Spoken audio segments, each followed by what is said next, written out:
Hi, welcome to the March 9th, 2021 Club Cubase live stream. We will get started here in just a couple minutes. I'm going to do a quick audio test on my end. Make sure audio is going through okay. Hi, welcome to... Okay, so it sounds like audio is going through fine. My name is Greg Undo. I'll be the host for the Hangout or the live stream today. I work as a product specialist for Yamaha Corporation of America, the U.S. distributor for Steinberg products. And if you have not attended a live stream before, how it works is you could submit questions in advance to clubcubase@steinberg.de. Or you could just enter questions in the chat field. So, and we could do that. So you can enter them in there. We'll try to go through the questions as they're entered chronologically.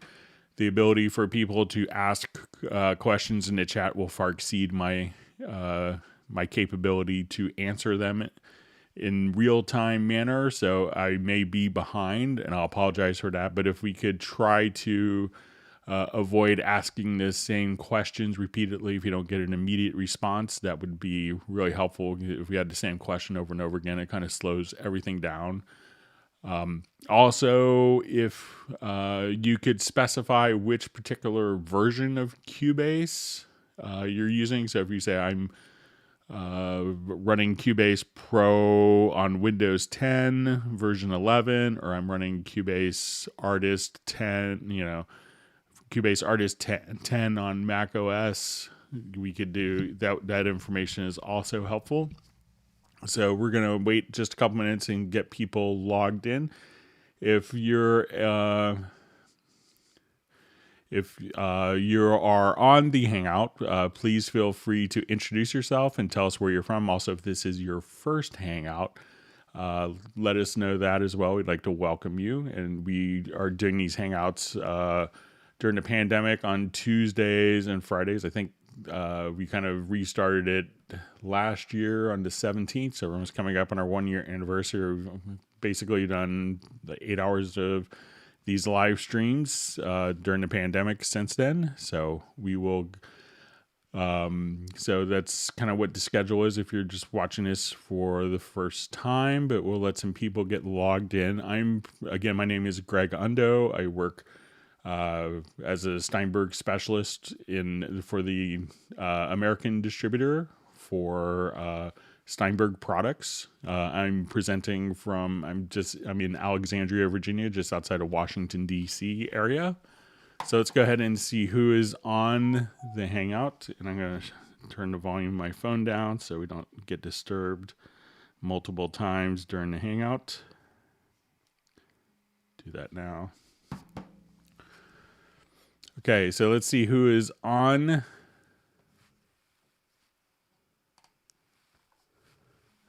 Okay, so we see Ace Amadeus. We have Sir Robert from Atlanta, Sir Robert Robinson. Good to see you. Vinny Sabatino from Orlando. We have Wizards Lair Studio from Ottawa in Canada. We have Tim Weinheimer from Mission Viejo.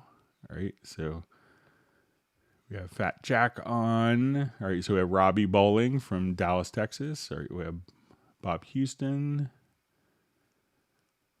Okay. So we have Uno from Finland. Walter Blackledge from St. Louis. All right, so we have Stefan from Sweden. Good to see Taylor from Pine Grove, Pennsylvania. I had family near there, so Pine Grove always brings back fond memories for me. So it's always great to see Taylor on the Hangouts. All right, great to see Jazz Dude. I believe he's in Heidelberg, and he's always incredibly helpful for helping people in a more real-time fashion as I try to catch up.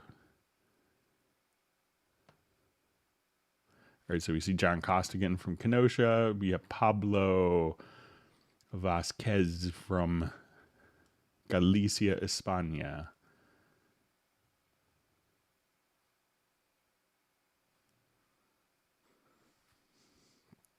All right, so we see Ali.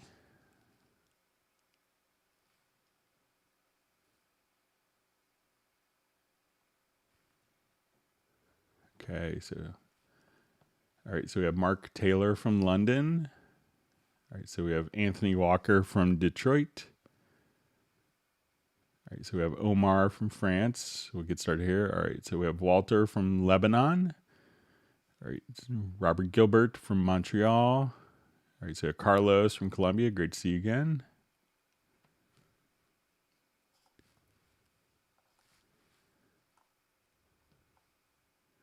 All right, we'll get started in just a couple minutes, get some more people logged in. All right, so we have Alan from Scotland, who just came over from Reason to Cubase. Welcome to the Hangout. All right, we have Gareth from Antarctica. Finally, you have our Antarctica participant. Thank you, Gareth. All right, so we have Netherlands.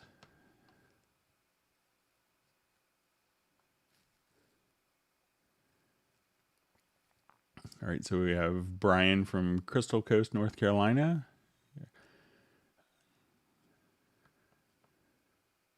All right, so I know that we had some people wanting to do more than one kind of Zoom session. So I think we mentioned maybe that on after. So maybe I was thinking we could do a Zoom get together, maybe at 12 noon Eastern, which is an hour earlier than now. Maybe on Saturday.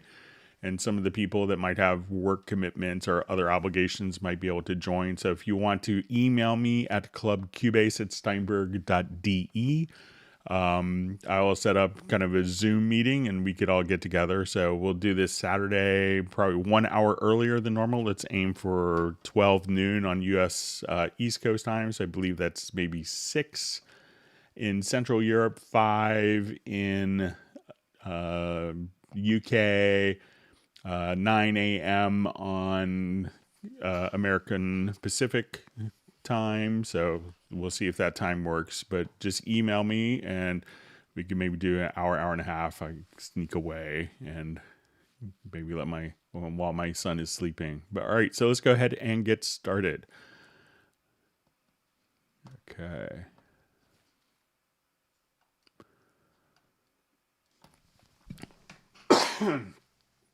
Excuse me. Let me just clear my throat.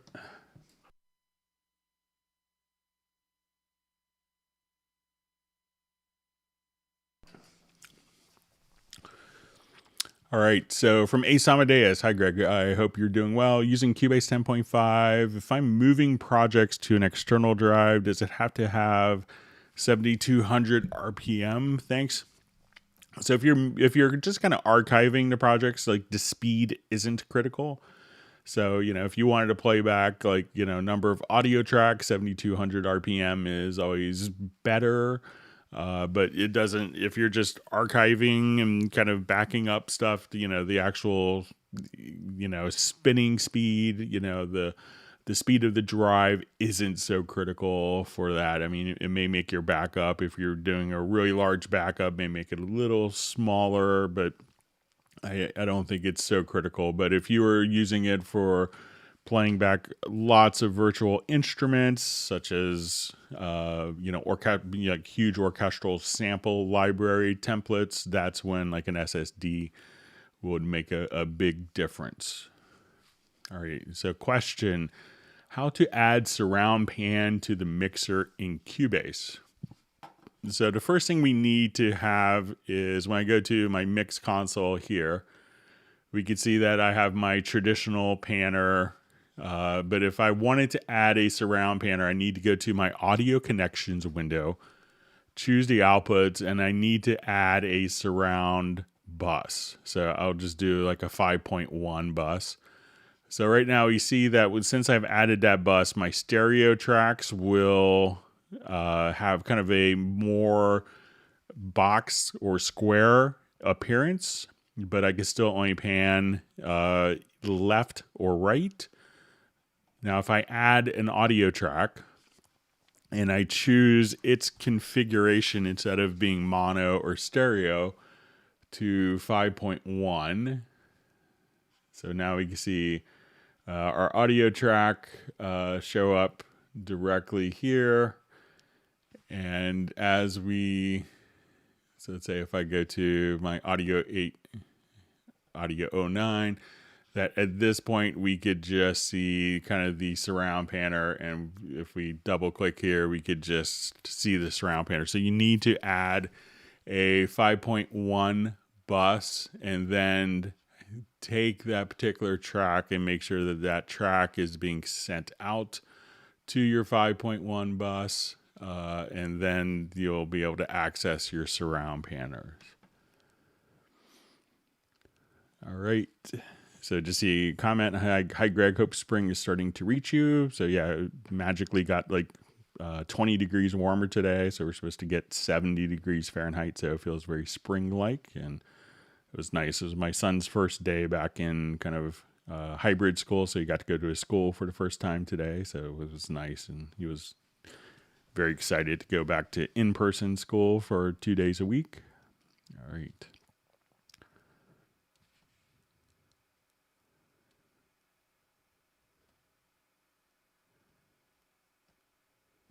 Okay, so I see from Fat Jack. Hi, Greg. Looking forward to another one of these great sessions. I wonder if you could go over using the sample editor a bit, please. I seem to get funny results when trying to analyze takes whilst comping a track. So I'm not sure if those are kind of related, but if I wanted to go to, my sample editor, I could double click here. And once we're in the sample editor, I could see some different areas, some different aspects. So if I wanted to come over here and do Vari Audio, we'll have different tabs. So a lot of people do Vari Audio editing directly within the sample editor. If we wanted to find hit points, we could have the sample editor automatically find kind of the rhythmically significant points of the audio file and be able to, if we wanted to at this point, create a groove quantize. We could turn these into Midi Notes, which is helpful for maybe like a drum replacement if you wanted to create warp markers, regions, slices, or grooves. We also have, different range type of editing. So if I wanted to select a particular range, we could do this and also create sample track. We could come over here and do a series of offline processes. So if I wanted to insert silence, or just come right over here and say I just want to take that and do a fade in, or let's go ahead and just reverse the audio. You could do stuff like that directly within the sample editor. You also will have definition, so you could auto adjust and be able to manually adjust kind of the grid. And when we get into audio warp, this will allow you to kind of enable musical mode, as well as doing stuff like free warp. So you can say, okay, I want this note to fall on the beat right here. So those are a couple of the different things you could do within the sample editor.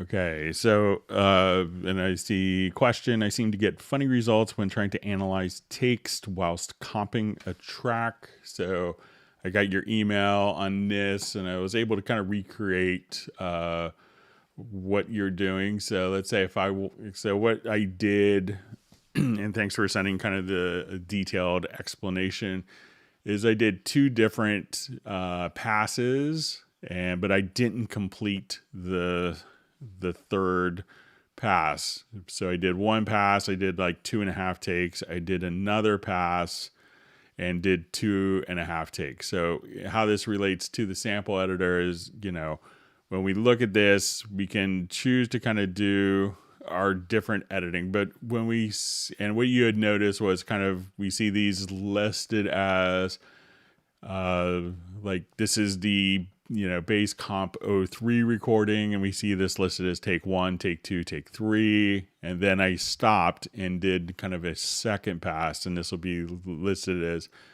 bass comp recording 04, 05, take 5, and take 6. So, and those will kind of match. And I think one of the things that you thought was a little odd was when we go to the pool window, that we see the actual files kind of listed here as being take 1, 2, 3, take 1, 2, 6. And I think why it labels that is just because it's an incomplete take, because if we were in cycle mode, that it wouldn't necessarily carry that over because it's kind of an incomplete cycle mode.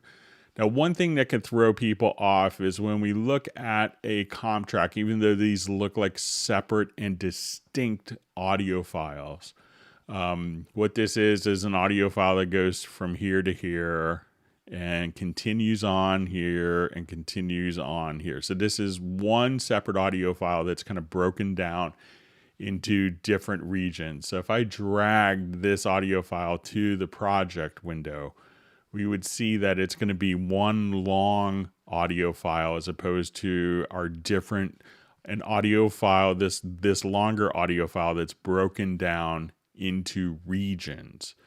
So maybe if you did editing on so some people could get kind of thrown off because when they do sample editing, it's actually, it looks like 3 separate distinct audio files. But what it is, again, it's one audio file that's been broken down into 3 different regions, and each of those regions will show a particular lane. So as soon as we go to our pool window, we can see that we have the audio file, and these are the defined regions. So hopefully that makes it a little clearer, but I will kind of pass on, kind of the discrepancy here. Why it goes 1, 2, 3, naming the regions, and then 1, 2, 6. But I'll pass that along.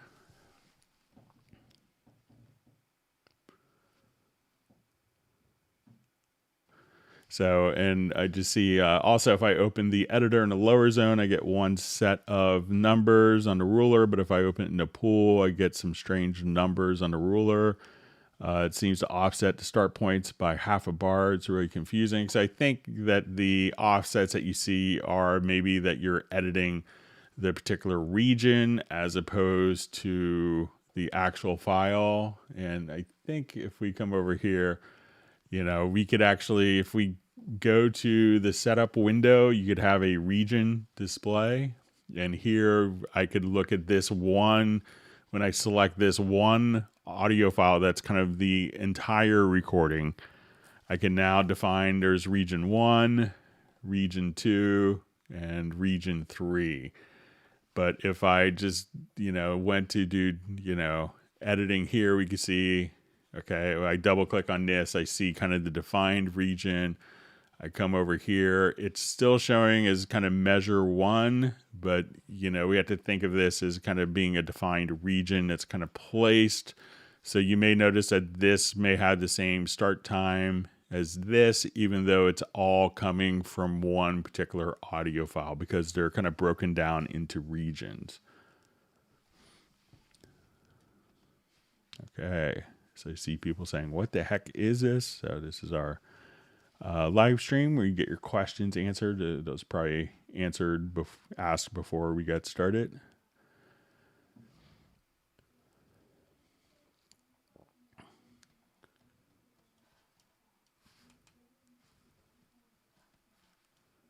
Okay, so we see let me just resize a couple things here.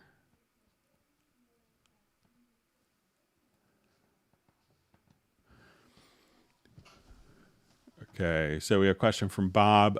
Is there an order I should follow? Vari Audio, then Time Warp, or other way around? I used Vari Audio on 3 vocal tracks and then Warp to adjust to the music. Then I had fluttering or jerking around on the vocals.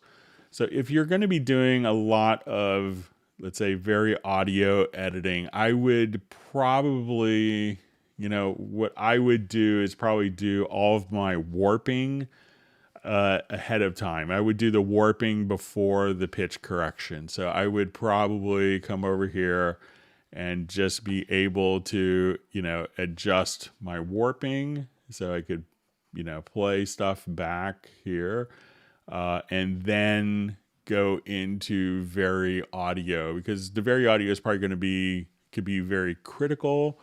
So I would want to have all of my decisions kind of made rhythmically before doing very audio edits. And so it says then I had a fluttering or jerking sound on the vocals, so sometimes if you're doing a lot of warping and you speed up, like you speed something up or change the rhythm, that may affect the vibrato. So at that point you may want to try to tame the vibrato, and that could often be caused with fluttering. But I would generally probably do warping and save and do all those types of edits, those rhythmic edits, before doing my pitch correction in very audio. All right, so we have Rob from Tarpon Springs, Florida, and he asks, how do you extract the MIDI data from a Groove Agent pattern into your project? Okay, so there's a couple of different ways. One is if you have like your pattern here, you could choose just to drag it directly to your project window. So that's probably the easiest way. Another method of accomplishing kind of the same thing, and this second method could be good, especially if you're doing a lot of, like, I want it to have random changes. Like I want it to come here and I want to have an autofill every 2 measures, and I wanted to adjust the auto complexity to every bar. So what I could do now, we have this. A Groove Agent is smart enough that it could actually set up as a MIDI input. It won't be routed to all MIDI inputs, but once you have Groove Agent activated, you could go to the track and set Groove Agent as the MIDI input. So as I come over here and I hit play, and I'll just take it out of cycle, record. Sorry about that. So let's say we're recording.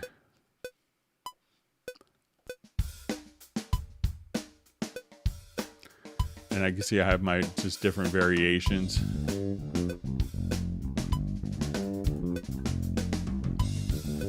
So, and we had a bass part come in, but now that I've done that, Groove Agent transmitted the MIDI data to the track, and now we could actually see all of the MIDI data directly directly recorded with all of my different variations. So if while I'm playing it, I wanted to capture the dynamics or the different levels of intensity, all of that information would just be captured in real time with MIDI.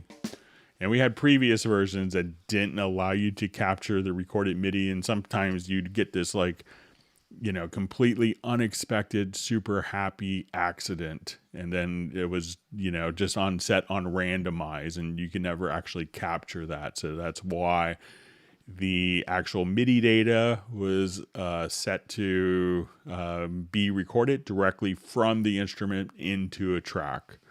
So you could either drag and drop or set Groove Agent as the MIDI input. And if you do Groove Agent as a MIDI input, you could have other instruments play back different drum samples.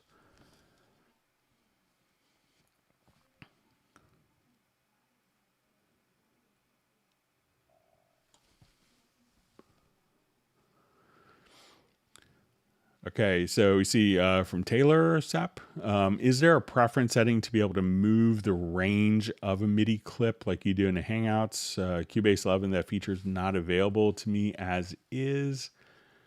All right, so let's say if I wanted to move, I'm not sure if it's like just a range here where I could move just a particular range, just like so. So I put this into my combination mode here, where we could combine the selection and range tool. So if I grab from the bottom, I move the whole event, but if I select from the top, it's now a range tool, and then I could just kind of move directly there.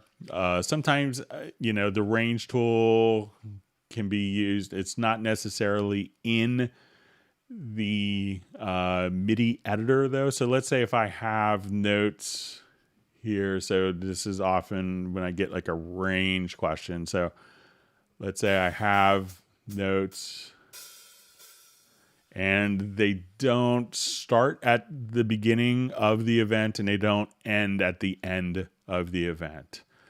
So if I wanted to, copy this particular event, so let's say if I'm here and I selected,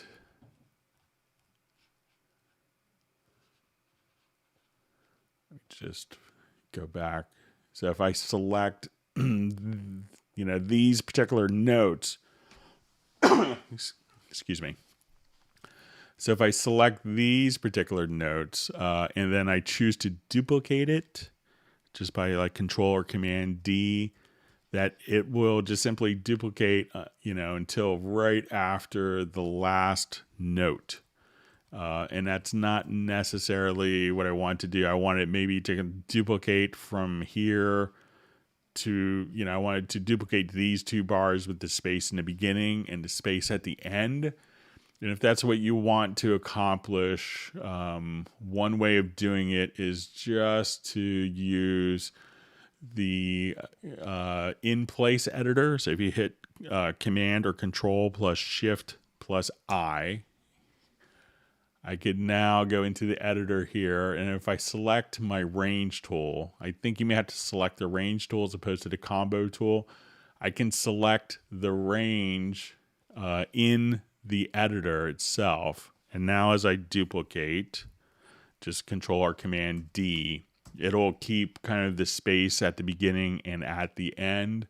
And then I could just come right there. We could close that. And now I could have, I'll make this event larger so you could see that you could have this space between the different events.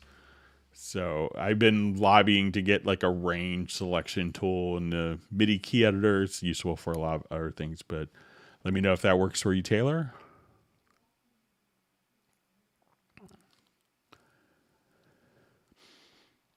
All right, so see a question from Taylor. Is it possible to use one interface on two computers simultaneously through a USB hub?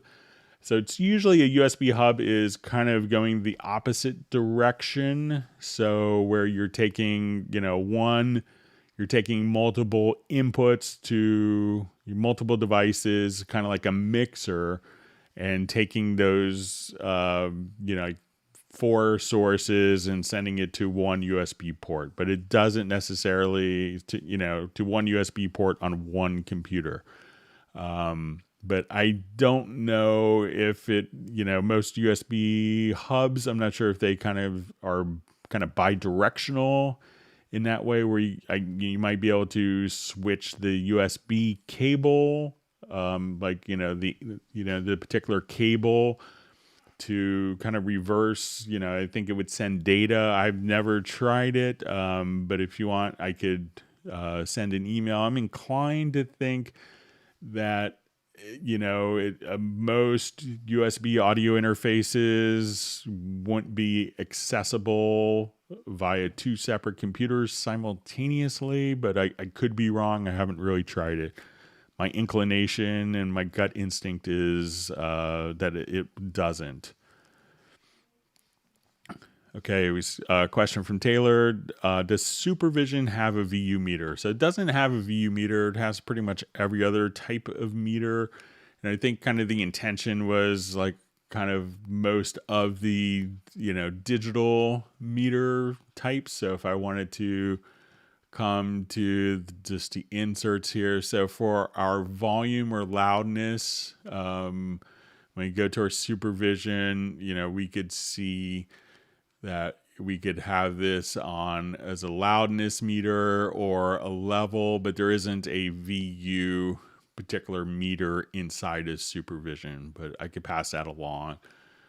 Some people like the aesthetic of it and don't find it really kind of as accurate. There's for kind of contemporary production, some people are very used to it and have looked at VU meters for decades, and and that's how they prefer to want to see it. And I understand that, but I'll pass on that as a feature request. Okay.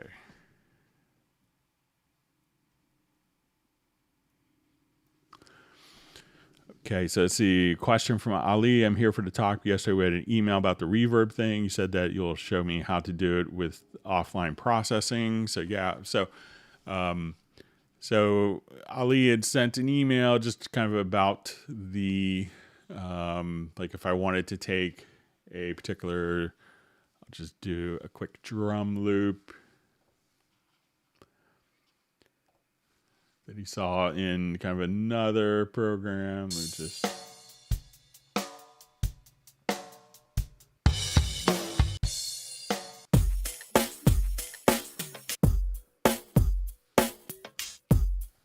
all right, so say I'll just kind of drag this over. Okay, so let's say at this point I just want to, I'll just play this particular loop, and if I wanted to just quickly put reverb on a particular loop, and just kind of what we saw in the sample editor, so if I just kind of double click here, you can go to your process, and then if you wanted to just come right over here. So once I'm in double click, you get a process, and then you could just say, okay, let's just go and add a reverb plugin to it. So say, okay, let's add a revelation. So I say, okay, I wanted to just make my changes here.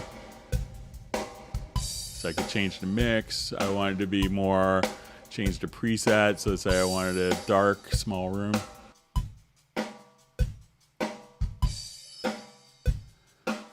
Or let's make it a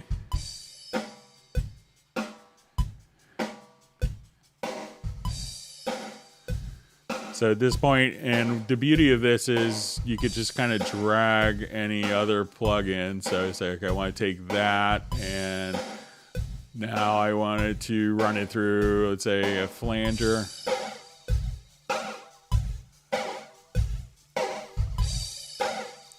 And I wanted to come here, run it through a chopper.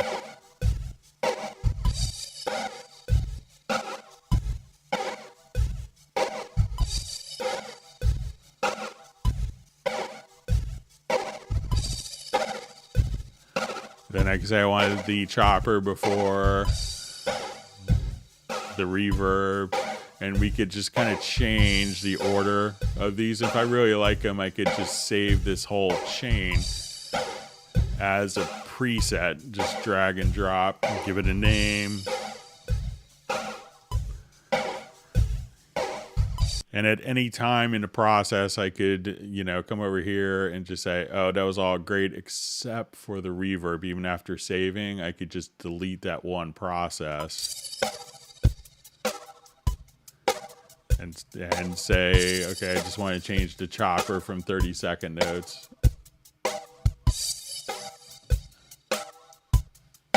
to 1/8 notes. And so, so that's how you could do it. You could also just hit F7, and that will open up your direct offline processing, and that will kind of get you the same thing. So you could have all your different presets here and select any file and be able to, just do your offline processing, not just with reverb, but with any plugin. I think Ali had also mentioned about wanting to do in his email just about doing more of the Zoom meeting. So let me know if this upcoming Saturday works at noon U.S. Eastern time. And I could send a Hangout link if you want to email me at clubcubase@steinberg.de. And I could have the link for Friday's live stream. So question, hi Greg, I need to understand a talkback in VST Connect. I can't seem to get the talkback from Performer. Is there something I missed in my setup or Performer? Thanks for your help. So, the talkback is when we do VST Connect, you'll be routed through the control room. So the talkback is actually just kind of set up for the engineer to, enable talkback to the performer. So when we go to the actual person that's recording, I know a lot of people will use kind of the microphone in their webcam to talk, or just talk over, like, even cell phones, or just being picked up in like a microphone that's being used for the recording process. But I don't think that the performer side has a specific talkback. So you may want to, have them communicate over their webcam, or if there's a microphone being used, make sure that, they can get picked up in the microphone.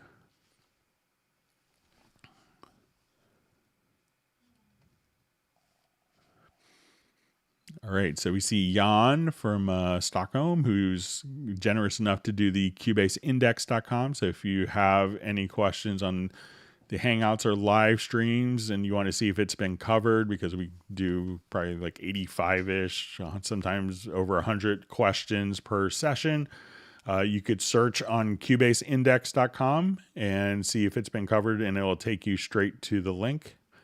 So we appreciate Jan doing that. So kudos to Jan.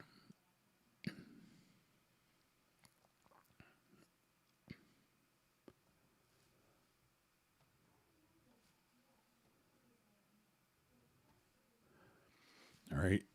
So we have people from the Netherlands checking in. That's great.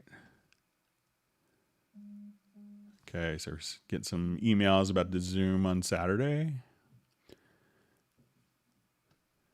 All right, so we have Santiago from Vancouver, Washington. I miss going to that part of the country. All right, so we have Tim Baker from Chicago. All right, so we have from Baghdad, Harith. Sorry if I mispronounced her name. All right, we have Dan from Sweden, Cologne. All right, and periodically my chat field may jump on me, so hopefully I won't lose any questions, but I apologize in advance if I do. All right, so we have William from Belfast. Okay. All right, so we have Iceland, Buffalo. All right.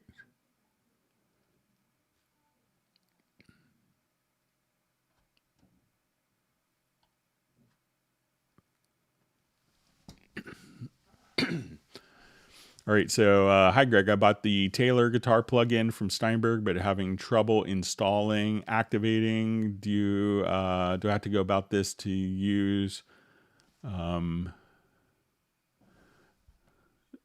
Okay, so once you have the program, it's going to basically just show up. You may get, depending on, there could be two different types of codes. There could be a download access code that you can enter into the Steinberg library. Let me just get the right program, into the Steinberg download assistant. So if you get something called a DAC, or download access code,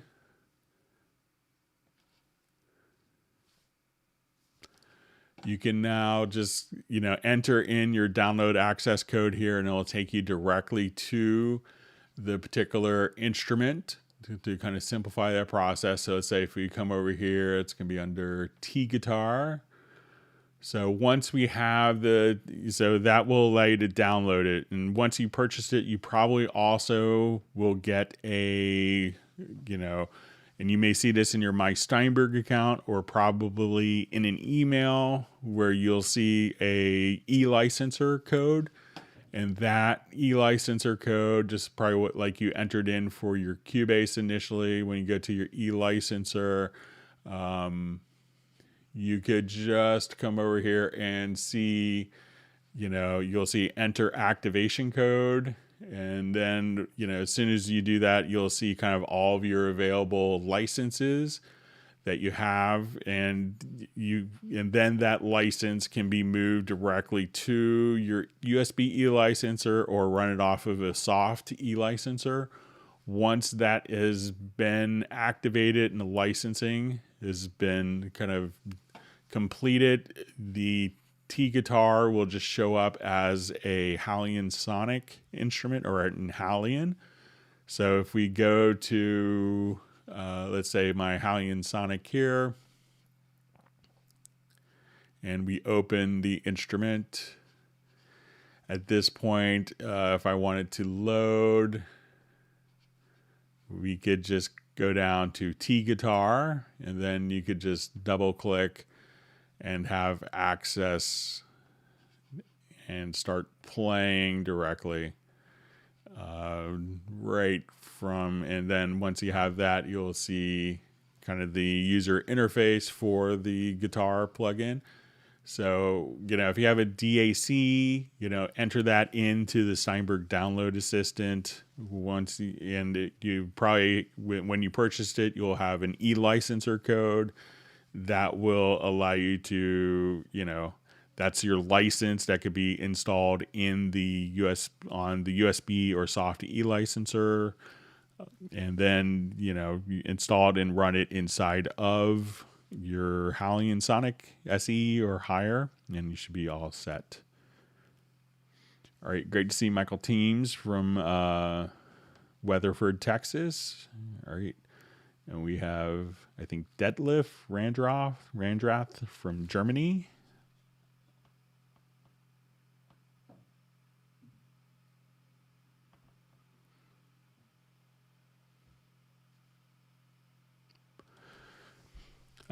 So a question from Gareth. Any way to flatten Spectral Layers extension after using? I currently render in place or bounce selection. So it's kind of basically,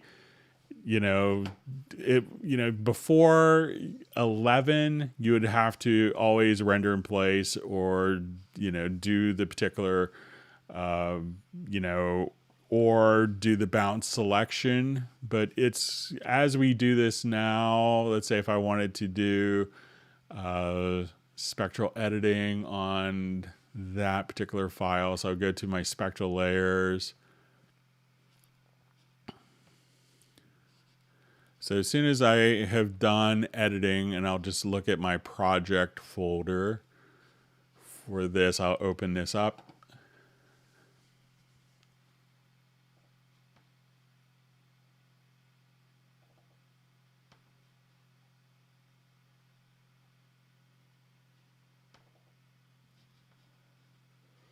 Okay, so as soon as I actually selected this is going to add that particular audio file into the waveform. So I'm going to, let's see if I just come back here and I'll revert this particular project.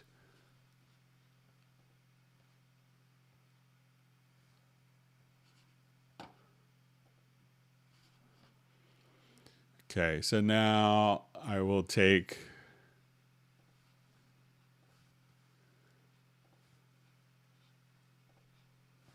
day after day after. Okay, so I go to my folder now, and I'll just go ahead. I think I'll just delete this out of curiosity. All right, so now that I have that file set there, and I go to my audio to extensions. Let's go to Spectral Layers. So at this point, I'll go to open up my folder, my Finder window.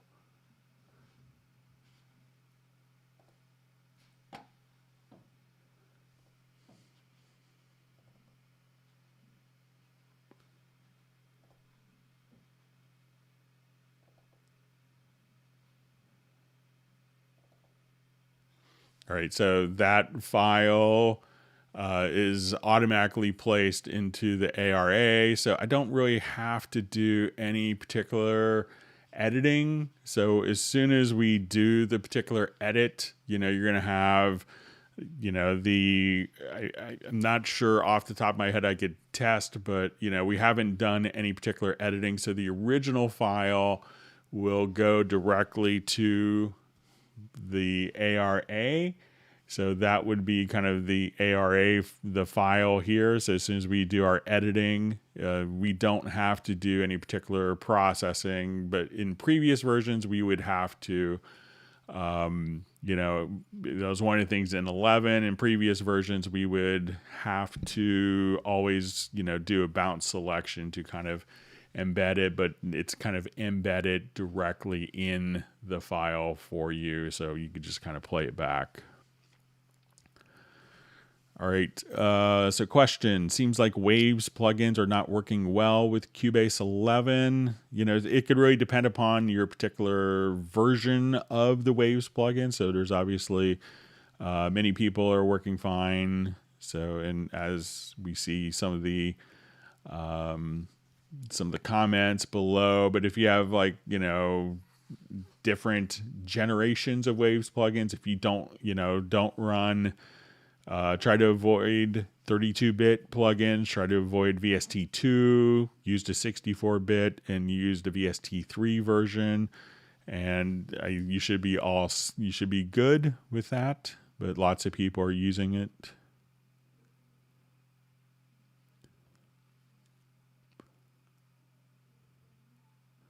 All right, Gareth wants people to vaccinate the like button. So, all right. And if you learn something new in the Hangouts, make sure you hit the like button and that you subscribe to,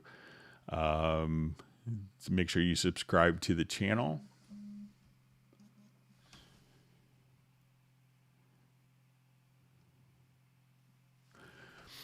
Okay, so we had a question. Could you explain what the Record in Editor button does and the best way to use its function? All right. So let me just find a particular.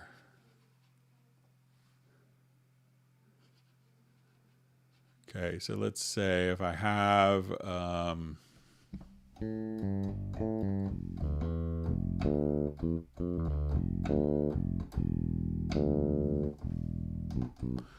Okay, so if I have just an empty part and I'm looking at it in the editor, we will have a record in editor function. So if I don't have this, if I record something, and I'll just go ahead and solo this.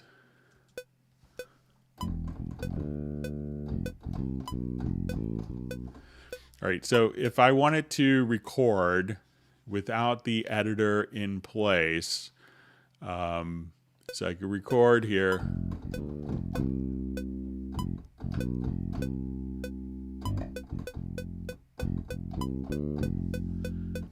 So none of the MIDI data shows up, and when I hit stop, then the MIDI data shows up after I've recorded some parts. So I'm going to undo that recording, and when I have the the record in editor active, as I do this, we can now record.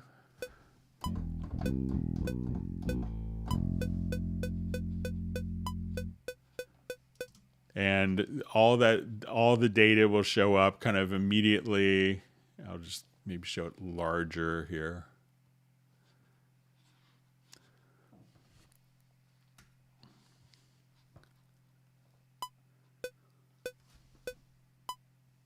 So just hit record.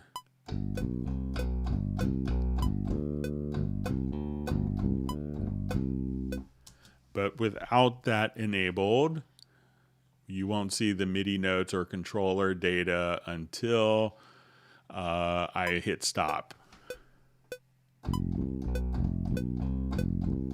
Now I hit stop, and then the MIDI data shows up.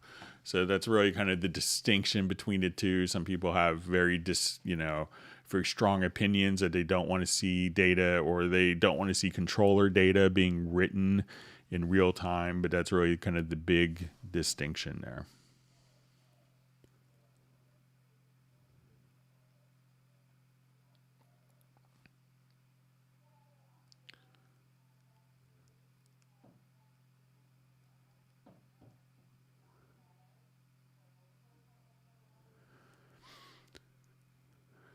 Okay, so see a question from Jan. Does Greg have suggestions for suitable free shortcuts for many shortcuts? I need several shortcuts for different randomized velocity, minimum and maximum limits.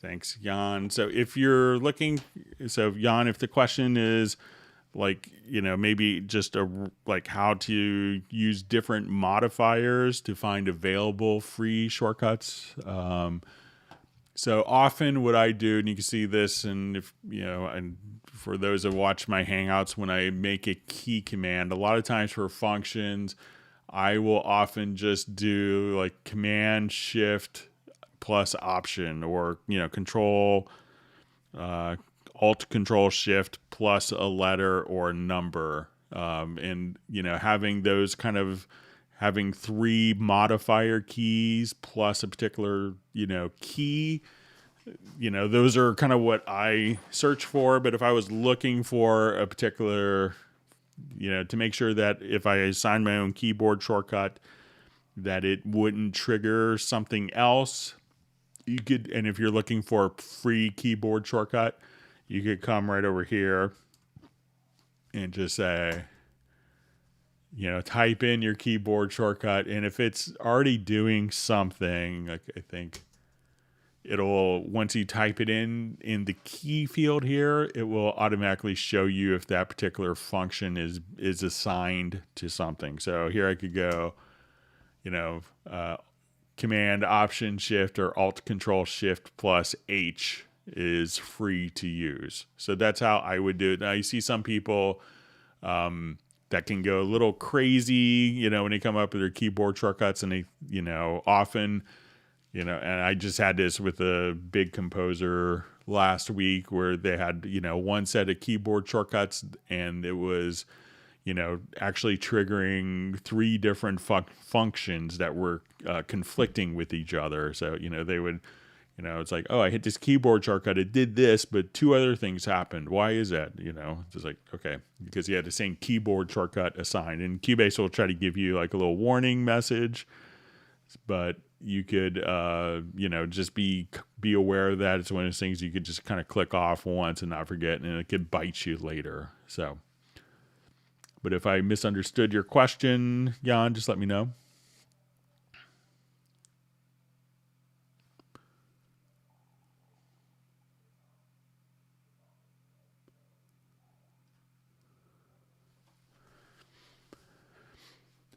Okay, so we see, hello, is there a way for a mono track, like a guitar I recorded, to make stereo effects on it to sound stereo, like ping pong delay, or do you need to move the take to a stereo track first? All you have to do is, just use a stereo return. So let's say if I'm here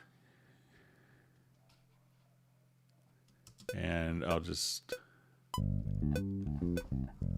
so say I have a mono part here and I wanted to put maybe a stereo delay on it. Instead of using an insert, just add it as a send. Right click, and let's say, okay, I just wanted this to be,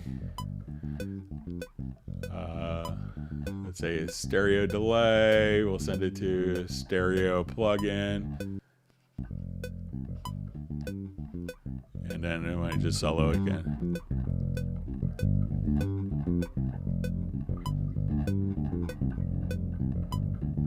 We can get all Pink Floyd on us.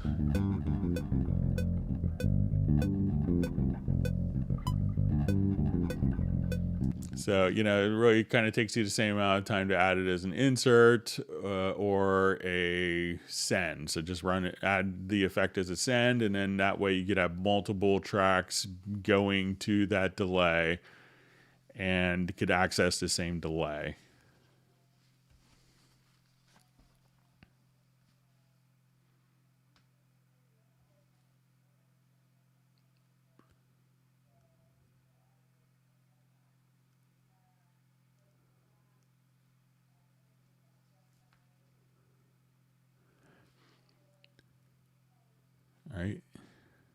So reading through comments. All right, so I see comment from Dmitry, which may be in Russian. Sorry, I don't read it.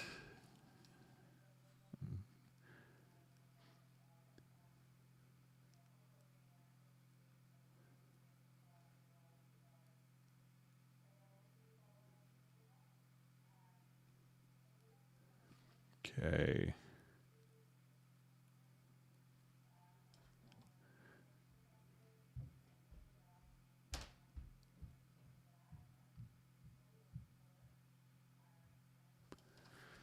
All right. So from Club Supermarket, hey Greg, is it possible to import 300 groove presets without one by one?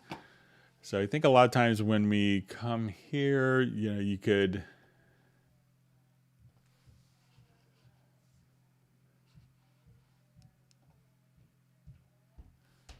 So if you have these, and so I think it's going to be kind of one by one, and I've kind of brought this to the attention of developers before, for if you have different Quantize presets that often they just kind of show up in a big list. So I think, and let me just see if I could. And there isn't really a way to put these into folders or to kind of organize them. I think that they do show up. I'll try to make a folder here. So let's say if I go to my preferences on Mac or the application data folder on a PC.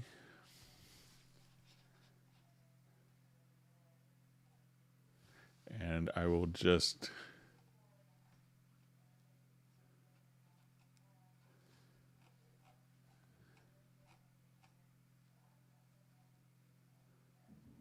so see if there's a quantizer presets in here.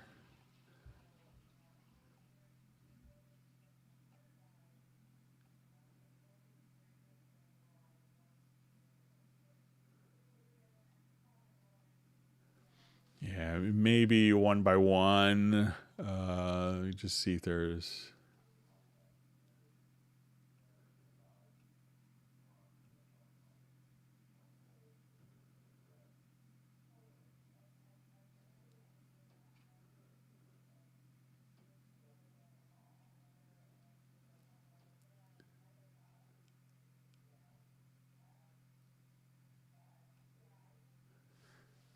So I don't really.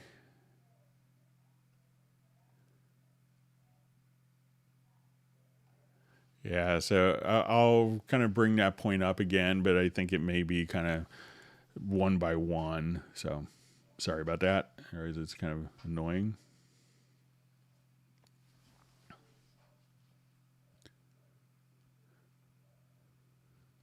All right, great to see Johnny D. Swing from Pittsburgh. All right, so Glenn made it from Suffolk. All right, and we have Dallas LaRue from Las Vegas.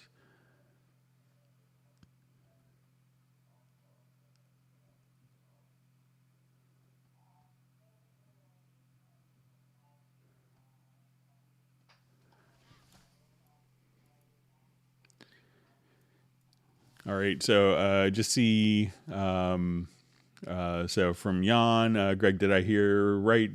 Zoom now on Saturday, 1 hour earlier than normal, your local time, so 12, and also 14 days earlier, or do we celebrate 1 year anniversary? So we could do it on Saturday, just and I may not be able to go for a full 2 hours, but I could leave the meeting open. But we had people that wanted to do it, so I'm up for doing it this Saturday and on the last half of the hangout for the last hangout of the month. But I think it could be interesting. We might get some people that maybe just watch offline who aren't available during the typical times. So that's why I was thinking Saturday. So, but we'll give it a shot and send me. I know I got some emails, but I'll get the Zoom invite created today, and I'll include it on the next meeting as well. So, but we could do that, and we could do an early 1 year anniversary of kind of the relaunch of the live streams.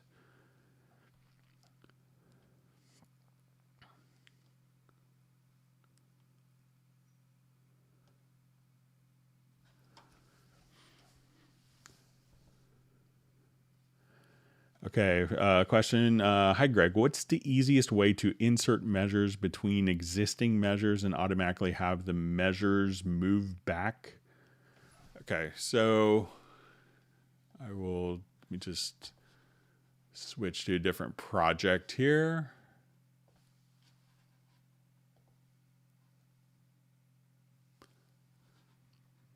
Okay, so if I have a range set, so I'm just going to select kind of a range, and if I hold down, I could do this globally. I think if I hold down, just going to grab my range.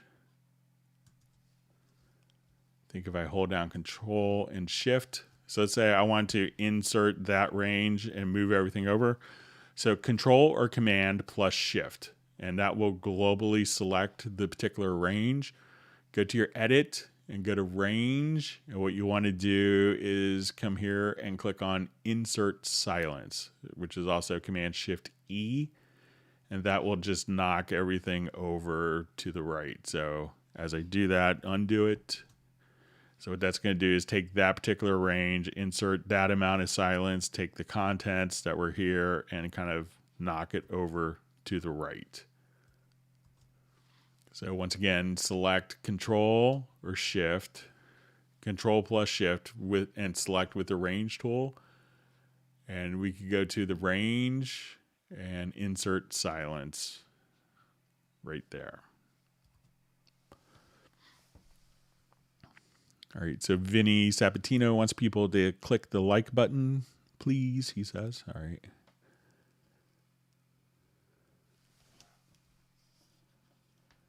All right, we see it's 65 degrees Fahrenheit in Pittsburgh. He's loving it, so that's great. Yeah, we're having great weather here in the DC area in the U.S.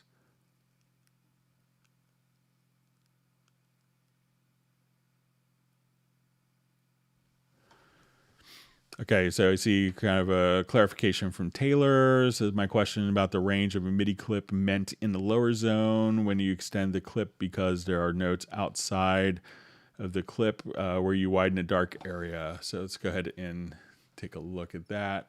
Thanks for the clarification, Taylor. All right.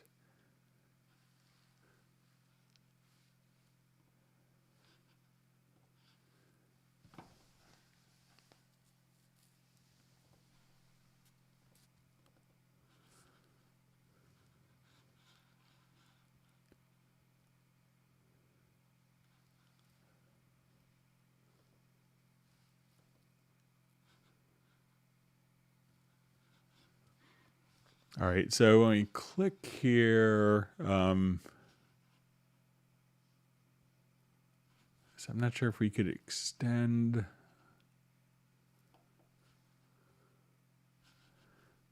All right, so let's say I have some notes here.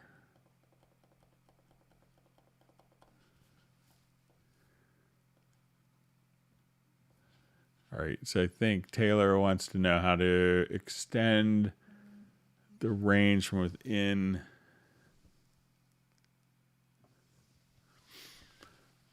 from here to just include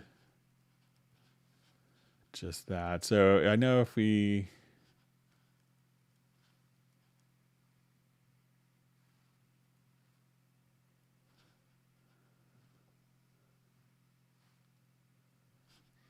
all right, so if I maybe come to the end here, I'm going to not have a note selected.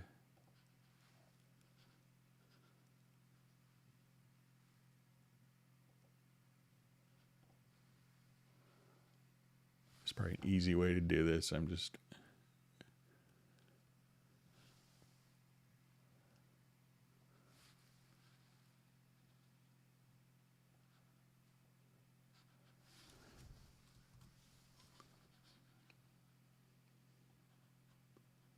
so you might have to do it on the project window, Taylor.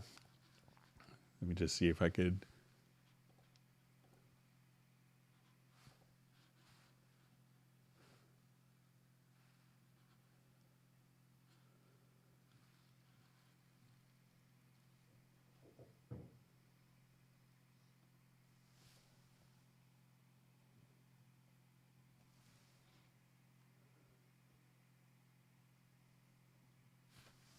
Just see if there's anything I'm missing, but you may just have to do it on the main project window to lengthen the part. So I've also had some discussions on this as well. But I'll play around with it. Now, if I come across anything that I'm forgetting, I'll let you know. But I think you may have to just do it on the main project window, or these notes can be kind of orphaned. But I'll see if anything else kind of comes to mind, maybe during the hangout, during our live stream here.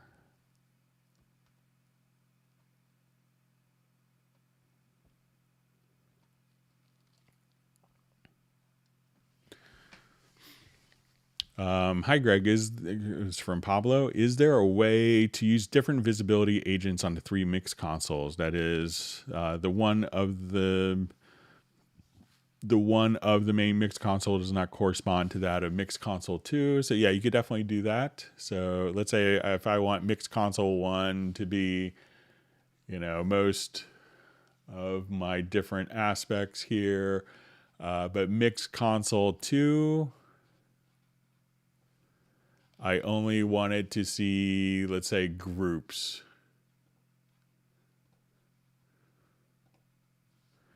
Let's say groups and effects channels and VCA faders.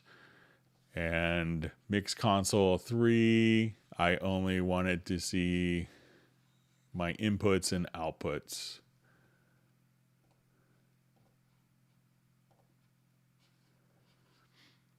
So now, as soon as I wanted to just go right over here to mix console 3, that's my inputs, outputs. I can see my groups, and that's kind of one of the effects channels. And here I wanted to see, everything kind of laid out when I go to my main mix console. So that way, that's kind of the intention of having the 3 mix consoles, so that you could filter out different parts from each of them and see kind of exactly what you want.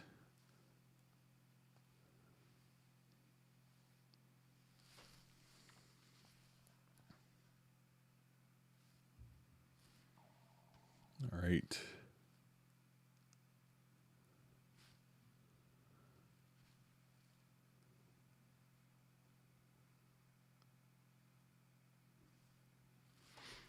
All right, so we see from Tanmay, hey Greg, so we had a discussion on Facebook. So, all right, so let me just go to a particular file here. So, what I see a lot of composers do, let's say if I wanted to go to this particular file,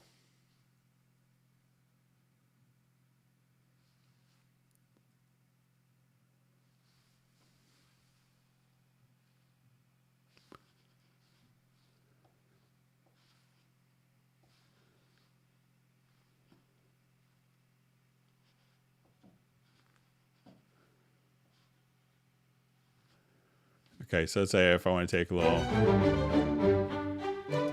All right, so if I want to take like a Bach piece, so and Tammy's question was he wanted everything on one single track to be able to get a sense of kind of what's going on, harmonically, what's going on in a particular track. So, as we have one track here, we could have everything kind of in one particular track, but as we look at that track, it can't necessarily play to multiple instruments. So one track can go out to one particular MIDI port.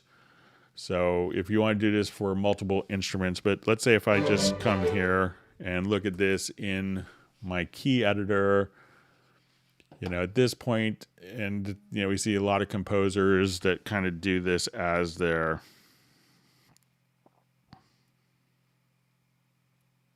All right, just saw an email from my son's teacher, sorry. So I just select everything here, and I will say, let's colorize based on parts. So, if I wanted to get a sense of what's kind of going on musically, I could see just by selecting the different events here.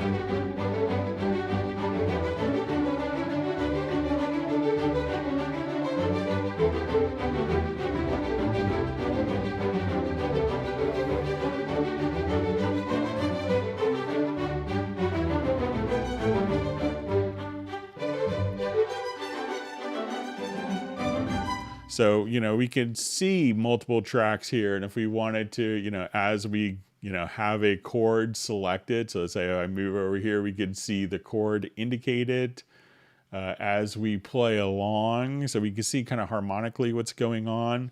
But if we, I could take all of this and export it as a standard Midi file.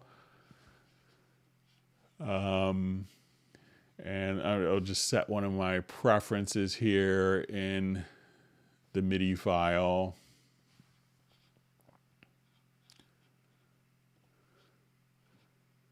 So we can say export as type 0.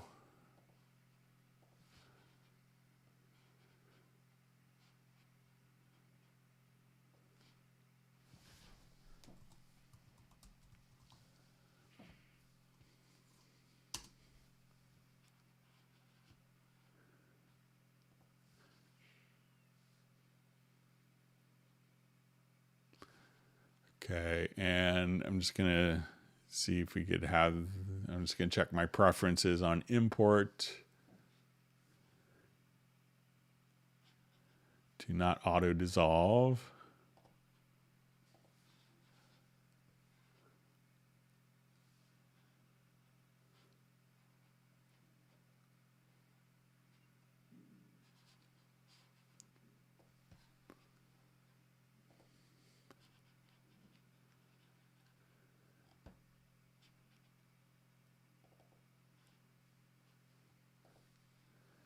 All right, so I'll just do this in a new project and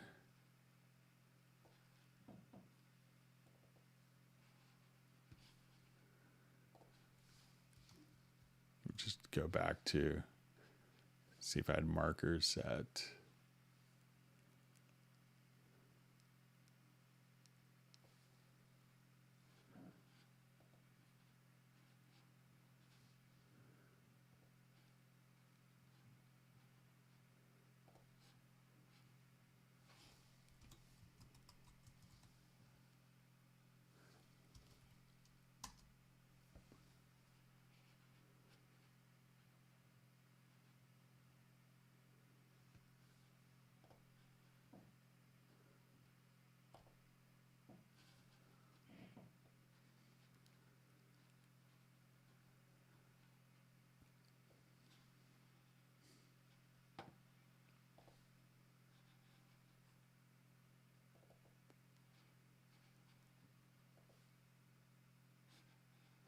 So now everything is going to be in this one particular file. That's going to be your, but generally, when we look at this, this is generally for like older hardware sequencers, maybe like a MC50 kind of a rolling thing that guys used to play out with live before laptops were kind of more mainstream. But let's see if we want it to come here. So, but when we see one particular track, this one track, gets routed to a particular destination. And this one track, while we could send to, if it's a MIDI track, we could use our actual MIDI sends to layer it, to send it to different destinations, that when we do that, it doesn't necessarily, those won't be distinct parts. And I know you said that you wanted it for sound design, but I think, what a lot of people do is, just select all of the tracks, and we could have these in, if you wanted to just select all of these tracks. And if it was for kind of global type editing, you know, you could move them to a folder and then be able to move the folder and do, let's say you want to do editing on a particular folder globally. You could do that, but a lot of people will come here and just look at multiple parts and multiple instruments all within the one particular editor. And as you could say, I want to only edit the active part. So if I come here, now my cello is the active part. When I want it to come here, we could say now it's going to be viola, violin, or whatever instrument that you want. You could just come here and that will switch to that particular part that you could edit against each other as well. So, you know, each track will have one particular destination. So one track, while it could be duplicated and sent out to multiple destinations, if they're different parts, they, you know, this is only going to mirror the settings on this track to multiple destinations, but it's not going to be different data. So I'm not sure, and I know you mentioned that it was going to be helping you with sound design, but you know, but if you could maybe give me some more ideas on how it's helping with sound design. But a lot of people, for a lot of composers, this is their, you know, 21st century score view. So you can kind of come here.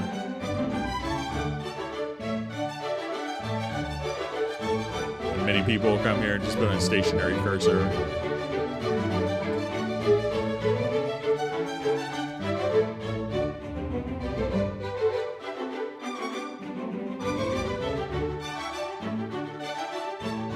And this would allow you to edit all the individual parts and be able to kind of just go back and forth.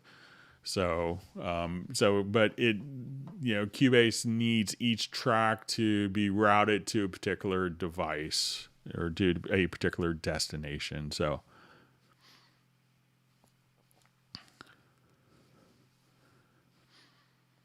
okay, so I see from Ali, Greg, thanks for all the answers. But the thing I want to say is, although the in-place editor, we still need a range selection tool and a key MIDI editor. That is what I'm dealing with every time. So I know that the team at Steinberg is very aware of it. So maybe we'll see it coming in the future. But, you know, every beta cycle, I, you know, make my feelings well known on that. So I just see a comment from Jazz Dude about VU meters. As a real VU is extremely unprecise. It's like 40-year-old technology. Nobody wanted it back then. So,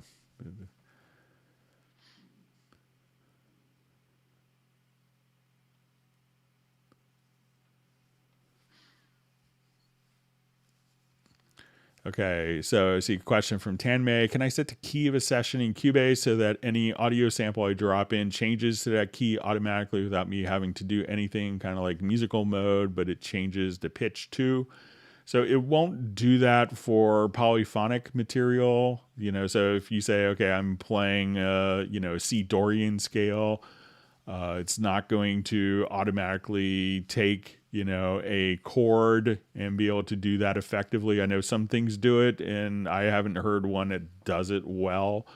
So maybe with some very simple chords, but, you know, when Steinberg tends to implement something, it's, you know, they try to make sure that, you know, it's going to work for multiple, you know, types of harmonies and, you know, working for jazz musicians and stuff like that. So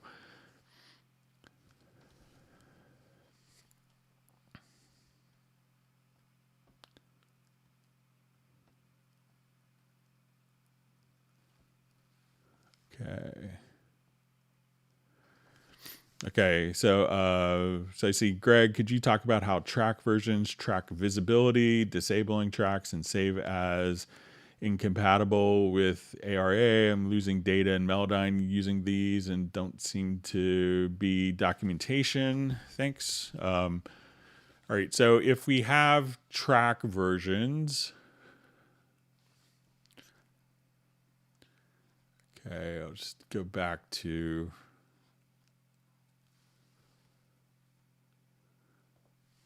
All right, so we could think of track versions as kind of maybe like a parallel track. So as soon as I want to come in here, I could say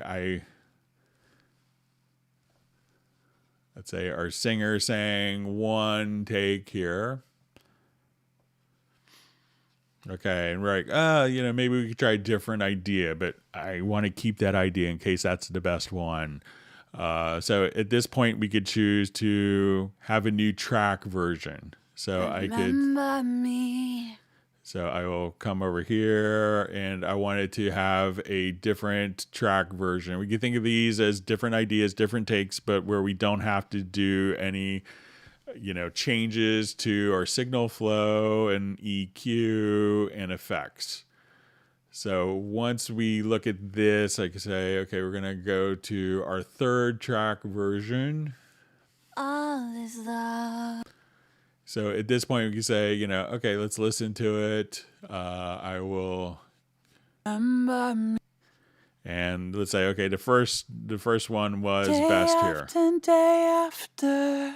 So you could have multiple tracks, have multiple, we can think of them as like alternate takes. So I don't have to do anything. I don't have to select a bunch of tracks, mute and solo and do alternates. I could just say, and we could do this across multiple tracks where we could just come right over here and pick and choose exactly what is going on right there. Now, as we get into track visibility, this is like if we don't want to see particular tracks, I could just have that track go invisible. So when we play back, if it's not visible, we don't hear it. But when we make it visible, that track will, let me just check on the hear it function. So we hear our track. All right, so let's make it invisible. And now when we play back, so the track can still play, we just don't see it visually. And this is really handy for, okay, I just want to see only my drum tracks. I could just come over here and hide everything else, except my drums. So I'm only concentrating on editing these particular devices. The other ones are still playing and sounding back. But at this point, I could filter what I'm visually seeing. And this is helpful if you have, 3,000 plus tracks, which many of our users do. All right, now when we disable a track, that's going to allow us to, so I'm going to come here, we have our vocal. Remember me. All right, so now that I choose this, I could disable a track, and this is going to, one, turn off all the processing on it, and when you play back, it's not going to sound. Because this track is, and this is often used for different virtual instruments. Maybe if you have a template and you have 500 instruments, but you're only using 7. There's no sense having 500 instruments taking up CPU power, waiting for nothing to happen. So those tracks can be enabled and disabled. And when they're enabled, you can hear them. When they're disabled, you don't hear them. So we'll just come right over here, enable that particular track. Okay.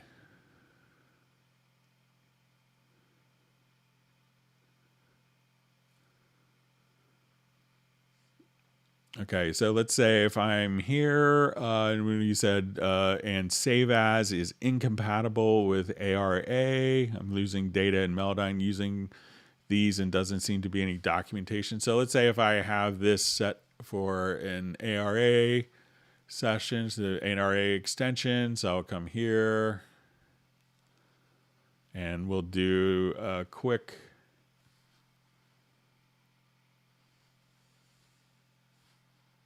edit on it. So I'll just switch to maybe composite view, and let's say I'll just take that out. So now we play back, there's going to be a big hole frequency wise. When we unmute it here. Remember me. All right, so we can hear that change with those frequencies gone. So now if I wanted to do save as, all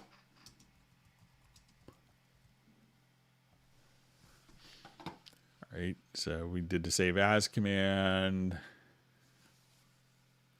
I could save, I will go ahead and close this. And now we could activate that particular project. And as we do that, the ARA is handled just as expected. So if there's, so I'm not sure, you know, if you're running into anything particular with ARA or with that, but if you, maybe if you're saving as and it's disabled, that may have an effect on your ARA2 extension. So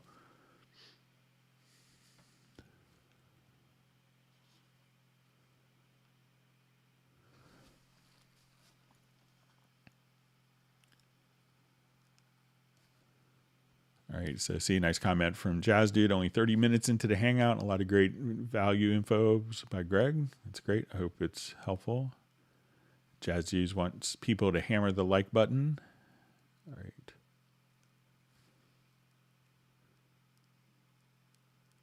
Yes, thanks for all the wonderful questions. All right, great to see Agent K in the Hangout, who's always so helpful in doing moderation for us when needed. We usually have a pretty well-behaved community here. I appreciate that.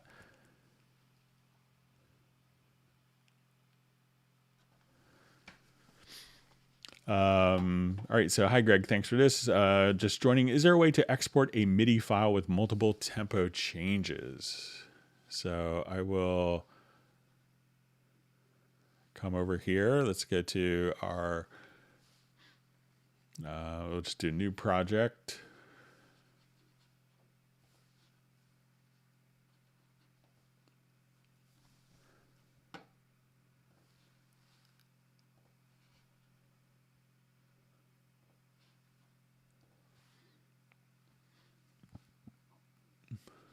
Okay, so I'll just record. And if you haven't done the Stay Home edition for Pad Shop from, I think it's Online Music Foundry that has it, make sure you do that. It's a great set of free patches here. Okay, so I'm going to go ahead and,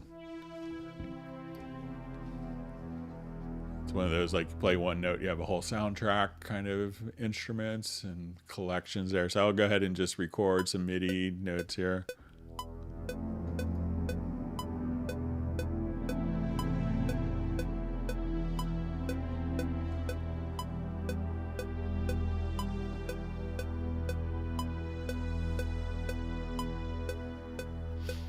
All right, so now I have this, and let's go ahead and I'll just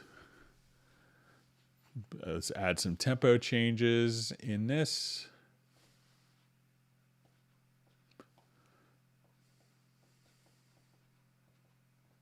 Okay, so let's say this is my file here.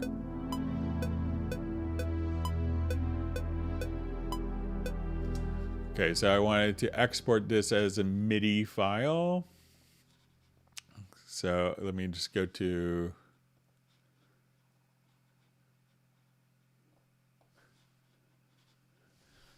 all right.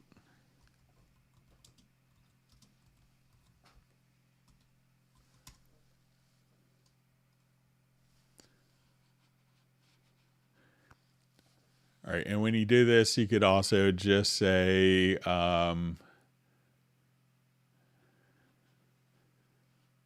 okay, so we'll just give it, we'll export it. And now when we go to, one of the things that could be a little odd is when you go to your preferences and we go to MIDI file on import, I think by default it's ignore master track events on merge. So try unchecking that. So now I'm going to close this file. And let's import our MIDI file.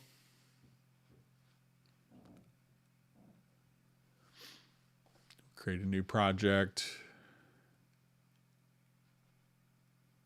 So here's our MIDI with tempo. I think that's the right file. And now when we go to our tempo track, so the tempo track may not be visible, but the information is still in the MIDI file itself. But Cubase may ignore importing the tempo track information. So just again, go to your preferences and we will choose right here to make sure that this isn't checked, which it is by default. I haven't gotten a good reason why that's checked by default. So.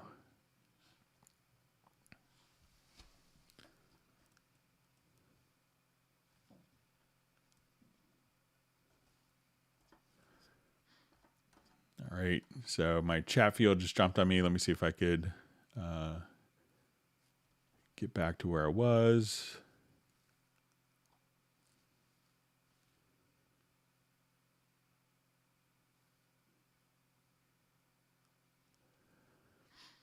All right. So I see a message from Chase. Hi, Greg. Do you happen to be behind on emails? I'm kindly waiting for a response from mid-February. So if you want to email me again, sorry if I missed it. Sometimes I get an email and I may not respond to it. I may just answer it in a Hangout. But please send me another email. So you could send it to clubcubase@steinberg.de. I'll try to keep an eye out for it if it comes in.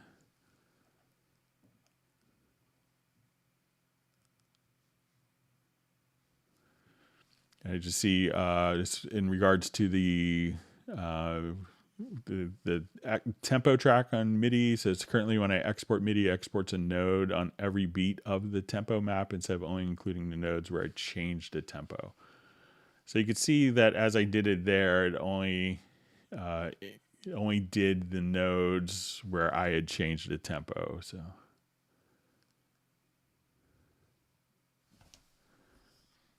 All right, wonderful to see Kaega on the Hangout. Missing you in New York. I think it's just last week. It was a year since last time we had our Club Cubase meetings in New York. Okay.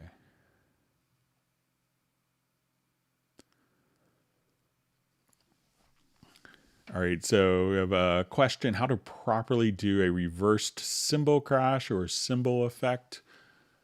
All right, so let's see if we'll try a couple things here.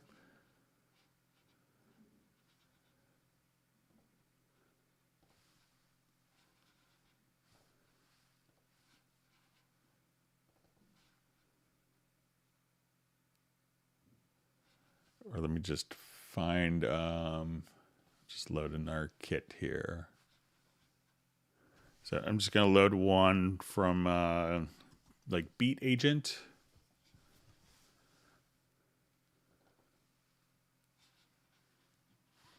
Okay. So if I come here, let's just say,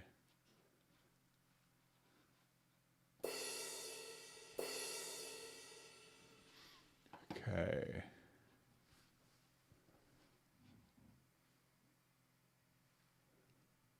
Okay, so if you have it on Beat Agent, you could just come here, click on the pad, and then there's a reverse option. So you could just come over here and just do a.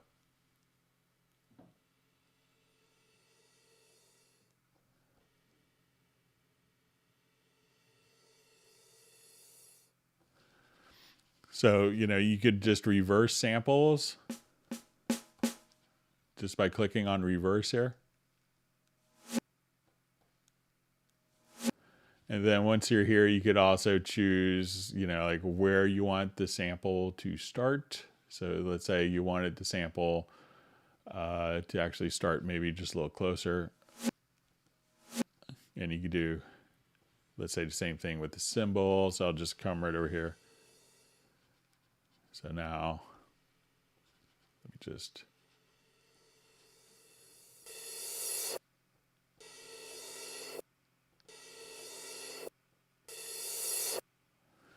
So that's probably the one of the easiest ways. Some people I know will take their, let's say if it's not reversed, we'll just put in a note. Another method is just come here, and it's going to be on C#2.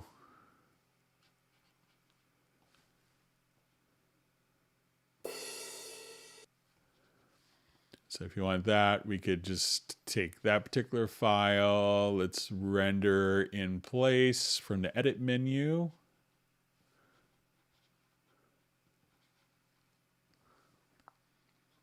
All right, so now we have kind of our cymbal crash as an audio file. So we'll go ahead and just play that.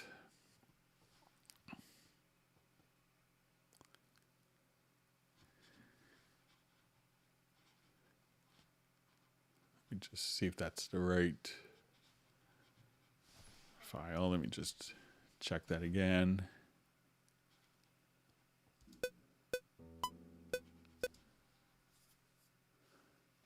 And then once you have like the rendered sample, I'll just come over here and let's say if I wanted a crash.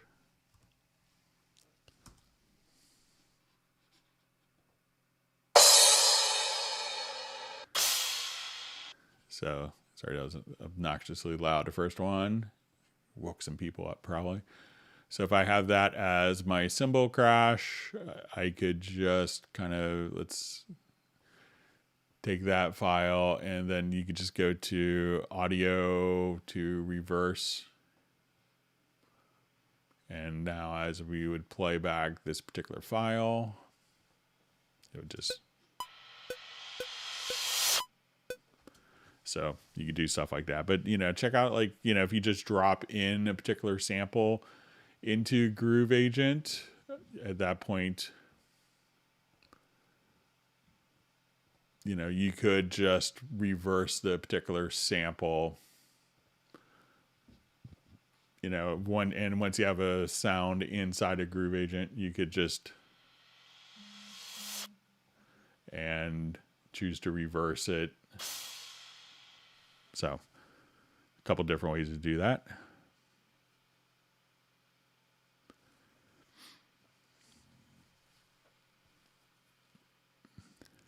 I see that Jazz Dude says he needs my USB dongle. So you should see my other one on my studio computer.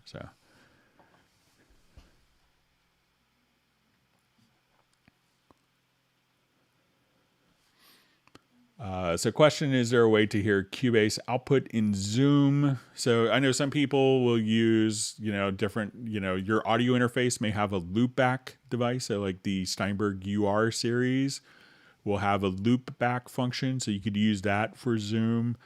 But it's really that Zoom doesn't have kind of an audio input is really kind of the issue. How I do my Hangouts, and I've mentioned this many times in the past, is I just have a separate USB mixer, and I take my audio output from my Cubase out of its audio interface, my microphone and the analog outputs of my audio interface go into a Yamaha mixer with a USB output, and Zoom just sees my USB output, and Cubase sees my audio interface, which is a Steinberg UR24C, and that's how I do all my Zoom meetings and demos and all of my live streams. So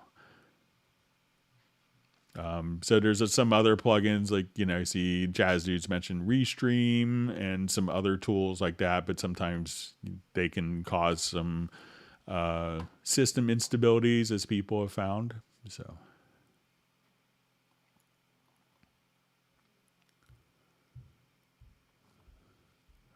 All right, so we have someone checking in from Thailand. Welcome to the Hangout. Not sure if we've had live people from Thailand. I know in Asia it's really awkward time of the evening.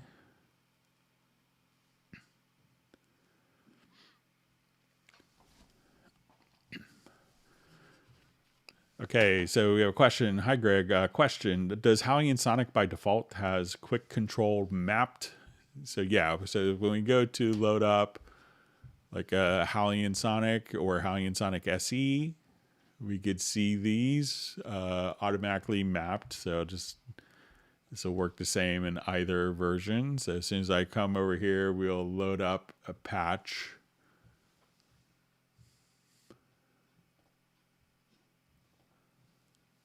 We could see, it's probably not the best patch to look at for that, but we could see kind of your quick controls. Let's say I just wanted to come here for maybe an organ patch that will have these quick controls that are mapped. And so at this point, you could just, map all your quick control functions directly here. So let's say if I open up my quick controls, you could do that. But any function, you could also just kind of right click and assign to, particular quick controls as well. So if you wanted to learn CC or assign different quick controls, but they'll kind of give you the 8 most go-to and relevant parameters per patch will just be done like that. So if you even wanted to go to, different synthesizers, so let's say, like if I wanted to go to Chris St. Aubyn's Simple, wonderful instrument, I could just come here, and as we do that, so just about any of, so it could be, where you may need to assign to particular quick controls. But again, just kind of, right click and then you could assign it to quick controls. But all the factories have been kind of painstakingly set up by default, so you can just turn it on and go. All right, great to see Kai Wen Franklin from Florida.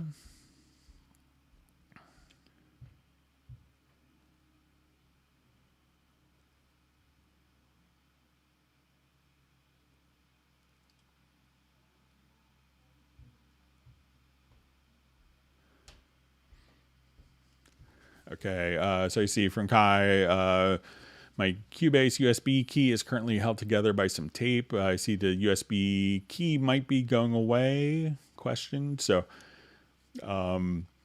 Steinberg is officially announced, and they've made allusions to it in, for the last couple of years. They've been working on this for a long time of migrating to a new licensing system. So they made the official announcement last week. So, I'm not sure when that's going to be implemented. Still could be months off. But, they are, moving strongly, forward with that so that, but if your USB key is working, you could definitely, still use it. I've used the same USB e-licenser, like my work e-licenser I've used for maybe 20 over 20 years now, the same physical one. That's what I've kind of moved, when I was doing 120 plus flights a year, traveling like crazy.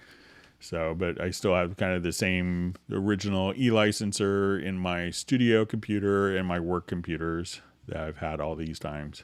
So.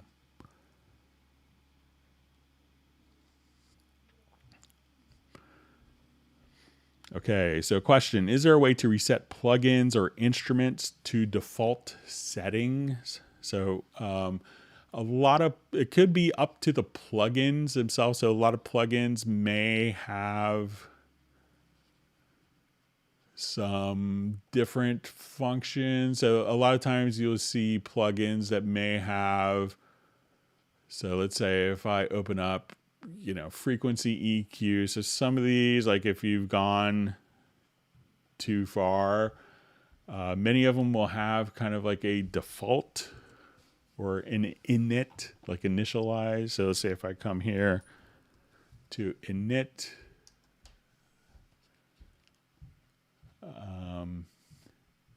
so some people will go through each plugin and save. Let's see if there's a default.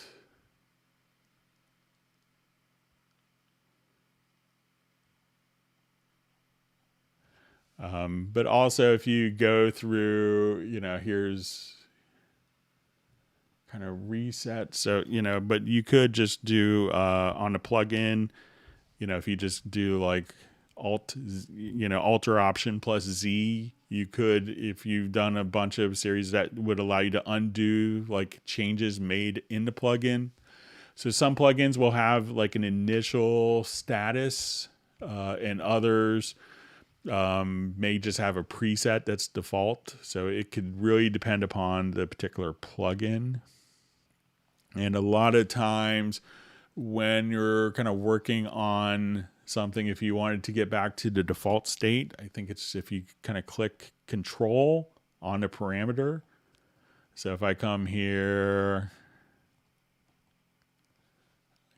let's say I move my fader, my panner, EQ. So if I just come here and Control click, that will reset the particular parameters that you work on. So to kind of the default state. So, but a lot of plugins, like when we come here, you could, just come over here and choose to, reset plugins, and it could be just a plugin by plugin basis. But if it's particular parameters, just try Control or Command, and that will just kind of take it back to its kind of default value, just like that.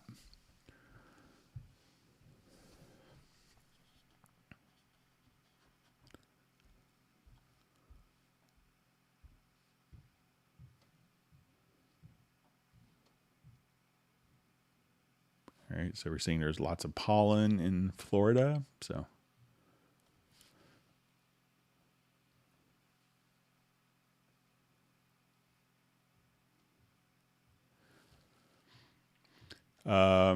So I see, Greg, what can you share about the USB key being replaced? So, really I know that it's been worked on for a long time, and the only information that I really know is kind of what this statement is. I haven't had any meetings with any of my colleagues in Hamburg to get more information. I could try to get something set up, but I have a feeling the last I heard was it's still going to be several months off. There was some issues with the license server, about 2 weeks ago that, which is, I think, probably the catalyst, because there's obviously a lot of frustration if you purchased a program that you can't activate the license.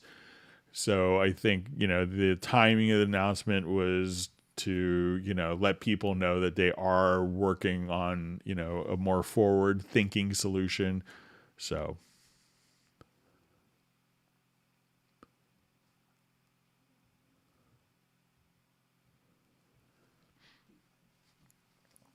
All right, so we have a question. Is there a worthwhile update for Cubase Pro 11 yet? Will I do that in Steinberg library? So there is a maintenance release. That's Cubase 11.01. So, and the library manager is going to update the content, but when you come over here, you could just go to the Steinberg download assistant. And once you go to the download assistant, at this point, you could get the latest versions directly from here. So you go to Cubase, you can say, okay, I'm running Cubase Pro 11. That here you could see, what the latest versions are. So I think with the 11.0.10, that's the main version there that you could also, I think there's updates for Retrolog and Groove Agent and maybe Pad Shop. Some of the instruments were updated as well. So you do it through the Steinberg download assistant.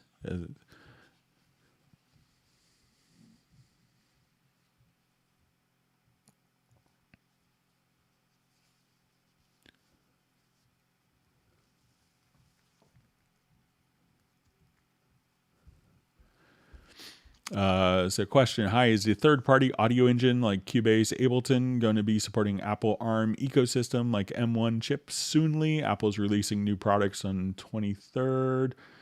Thinking to take in the M1 16 gigabytes. So, there is a pretty significant difference in like the underlying code. I can't speak for Ableton. I don't run the programs, but I know that there's a lot of changes. There's a lot of significant architectural changes that, will need to go on. So I don't anticipate it being, real soon. And there's lots of changes that could change. So sometimes, spending a lot of time doing some changes that only get negated with the next update. It could be a frustrating thing to plan for. So I don't anticipate it to be really soon. It's a pretty deep architectural change, and it's not only Steinberg, but it's just about every third party DAW. We're working on, to make sure that everything is working really well under Rosetta, but, some stuff, it's under investigation still. It's a pretty deep, change in the system architecture. So,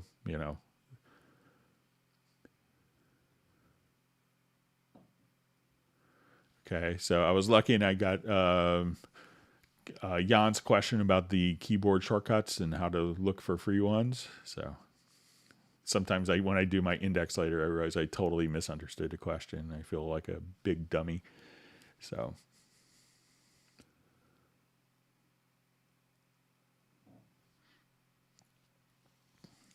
So I see from John Costigan.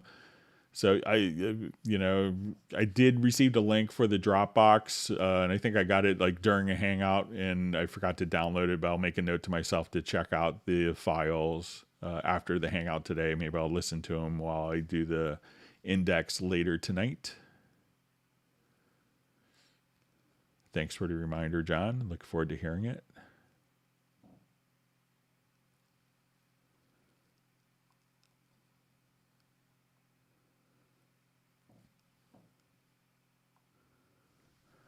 Okay, so I see a question from Lloyd Mitchell. I'm an old multi-track tape analog person. With that being said, how can I set up Cubase as if it's a tape machine when I'm doing vocals? In other words, hearing the particular track until I punch in.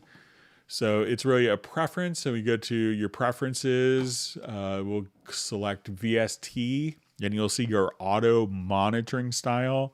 Select this, switch this instead of manual to be tape machine style, and then it'll function just like your analog deck.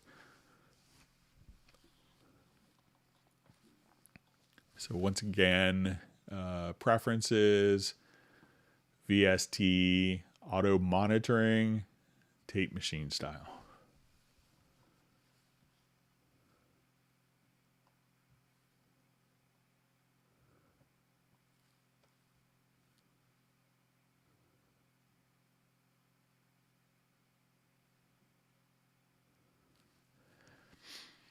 Okay, so I see a question. I created a VCA fader to control 2 guitar tracks. I later changed my mind and deleted the VCA fader, but now the panning controls for those 2 tracks are missing. How do I get them back?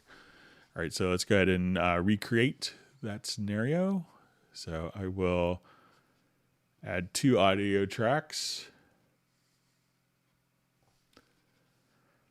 Okay, so right now I can see that these audio tracks are being routed out to the stereo out and stereo out. So I will select both of these tracks, right click, and I will add a VCA fader to the selected channels. Okay, so we go to my mix console. My VCA is controlling the volume of these when I go to this particular track.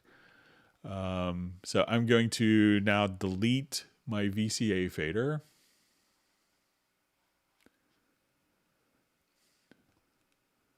Okay. And it seems like my panning is kind of working as expected.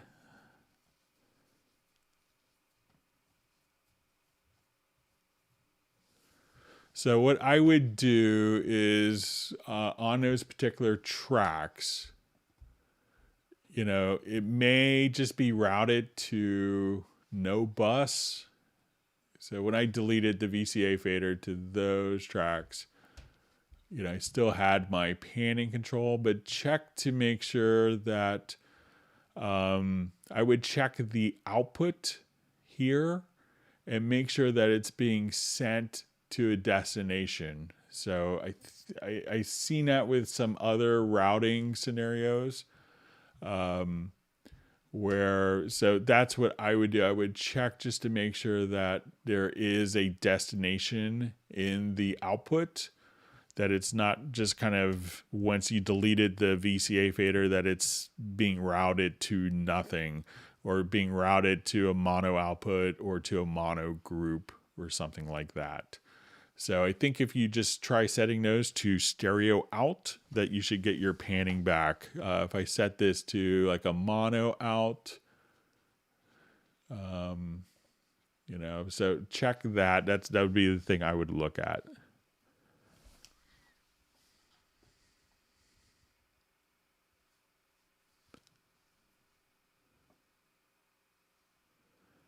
All right, so just see a comment. We need a multi-track free warp feature in the arranger window, please. So, yep, the developers are aware of that. So,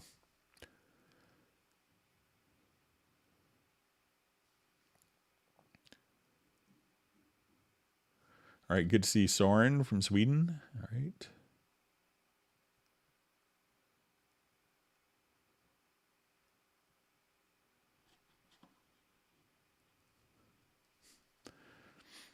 Okay, question. Hi, Greg. Is there a way to save the custom drum kit from Groove Agent 5 with the project? The sampler saves the samples into the project, but Groove Agent 5 won't.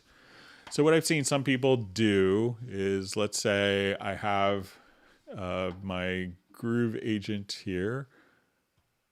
All right, so I'll just do it from one of my other projects where I know where it's being saved to. Okay. So I'm going to add a Groove Agent instance here.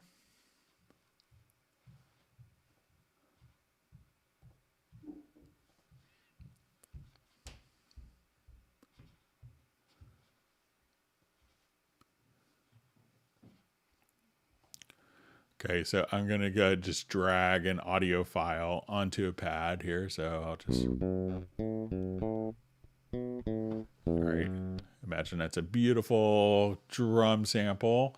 So what I could do is just come right over here and export the kit with samples. And then I could just kind of come over here and put this directly into the project folder if you wanted to. So let's say if I wanted to go here to Hangouts,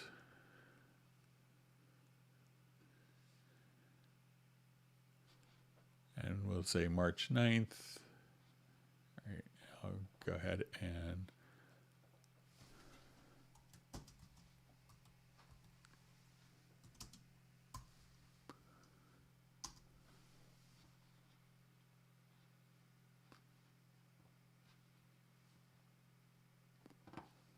all right, so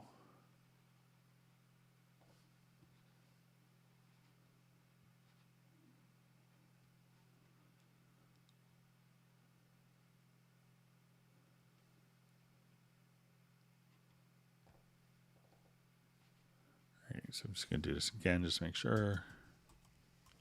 I have two different folders.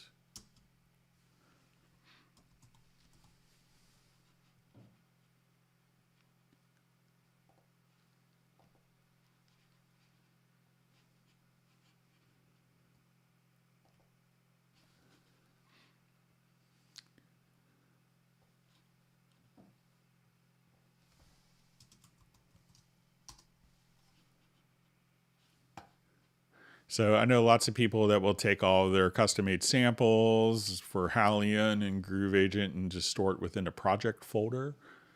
itself. So let's come over here. I'll close this particular project.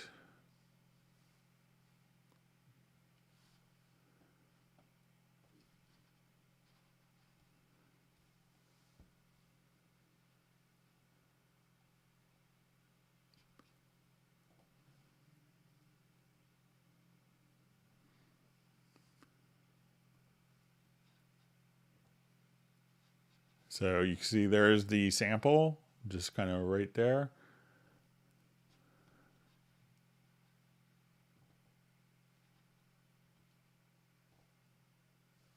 So activate the project, and the samples are kind of just stored and recalled right there. So just make sure that you actually export the kit with samples. And, you know, if you export all the samples, I see this with lots of my friends. So as soon as you export the kit with the samples, it should just automatically be recalled directly in the project for you. But, save it within the actual project folder.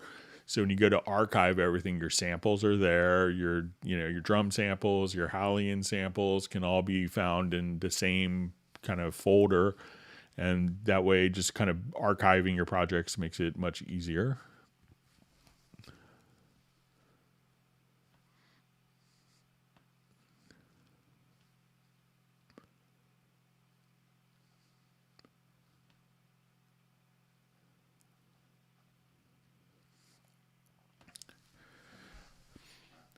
So you just see I'm getting an error that my browser can't be used for this stream. I use Chrome, so I would think that Chrome would be kind of compatible with YouTube since they're kind of, both owned by Google.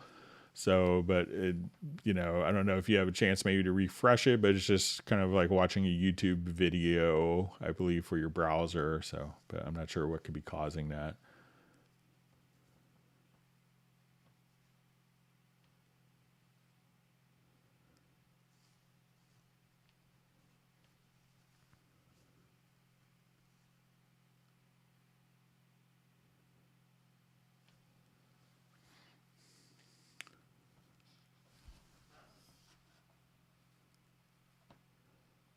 Right.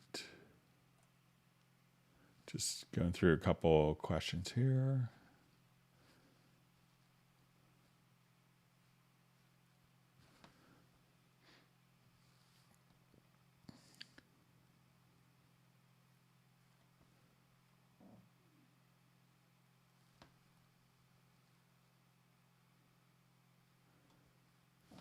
Okay, so just see, remember the MIDI issue I was having was not syncing up to my external layer, or not syncing up to my external layer.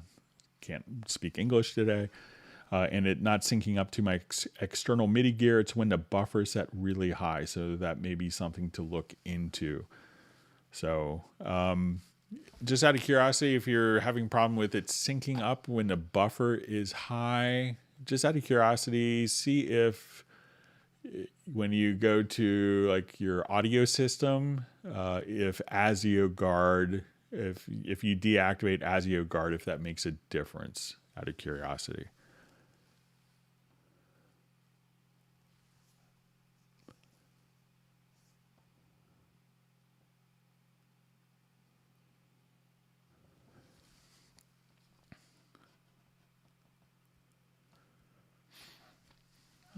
Okay, so we have a question from Robert Gilbert. Any way to have any windows centered in high DPI? Often they're outside the screen and I can't see the top to drag them elsewhere, like in the middle.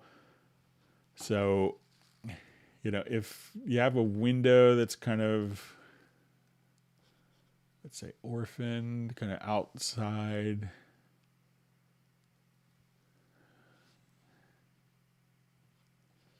I know some people, if they kind of keep it. So I don't have high DPIs. I have, this is on my Mac. I have kind of a Retina display, but there may be some utility to kind of navigate around. Or if you just go to your Windows, And then maybe if you just choose to like restore all, just out of curiosity, and see if that could re-trigger it from your Windows menu. And you may be able to also choose to zoom or close all the windows. So I would see if that kind of will kind of rejigger or something.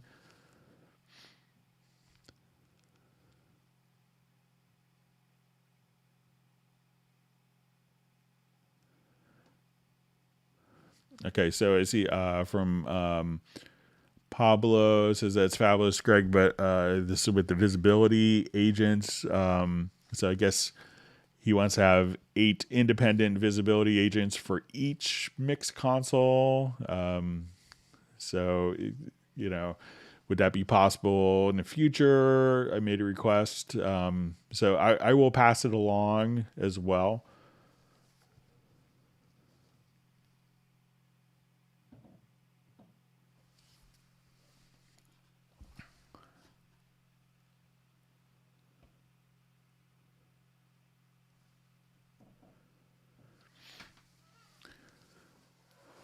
Okay, so just see a question from Michael Teams. Greg, having to try and clean up a MP3 file sent to me sounds muffled on the top end. Any ideas on a cleanup?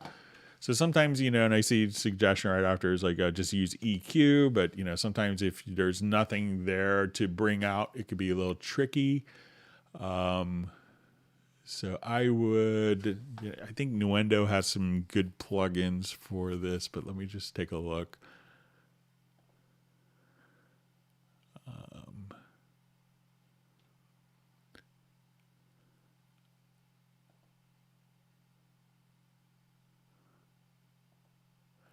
We used to have a plugin called Spectralizer, which is good for this type of stuff. Let me see if there's kind of a modern equivalent.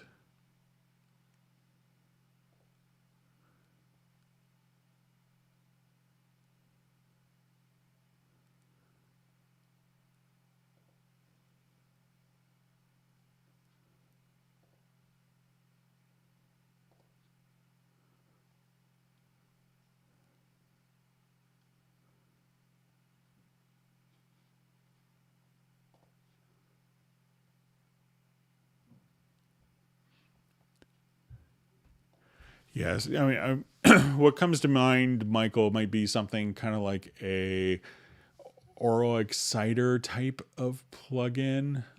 So we used to make one called Spectralizer where you could take kind of the second and third order harmonics and be able to tweak those. Let me just... I know in Wavelab there's some functions for this as well, so...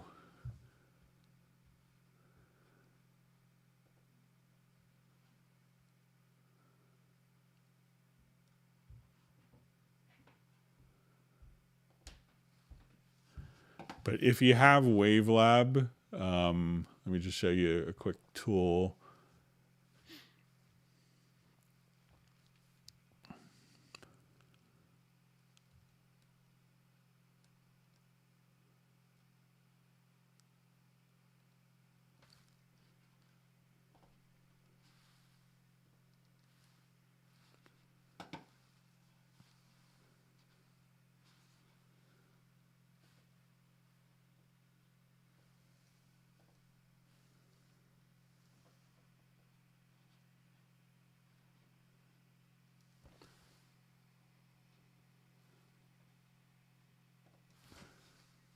Yeah, so the master rig is a pretty good source for this. And I think if you go, I think it might be in a limiter area where you could actually have kind of the second and third order harmonics that you could boost.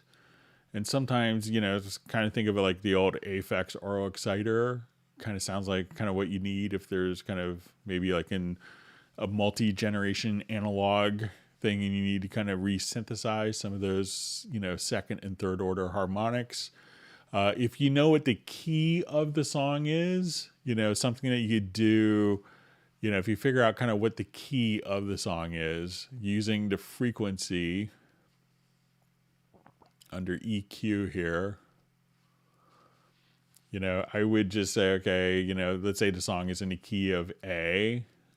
Just go to your frequency here and say, A6.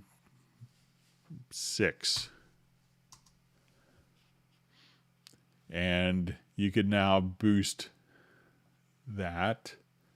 And for this one, we'll activate it, make it, and try just to kind of do the overtone series of this. So we get kind of the different, so let's say instead of like 10K, you want to make it A8 and boost that. And maybe you could adjust the Q, but try to, if you know kind of what the tonal center of the song is, I would boost maybe just on the tonal center. And then you could kind of, boost the overtone series as opposed to kind of just the fundamental frequencies, but you could be a little more surgical about it.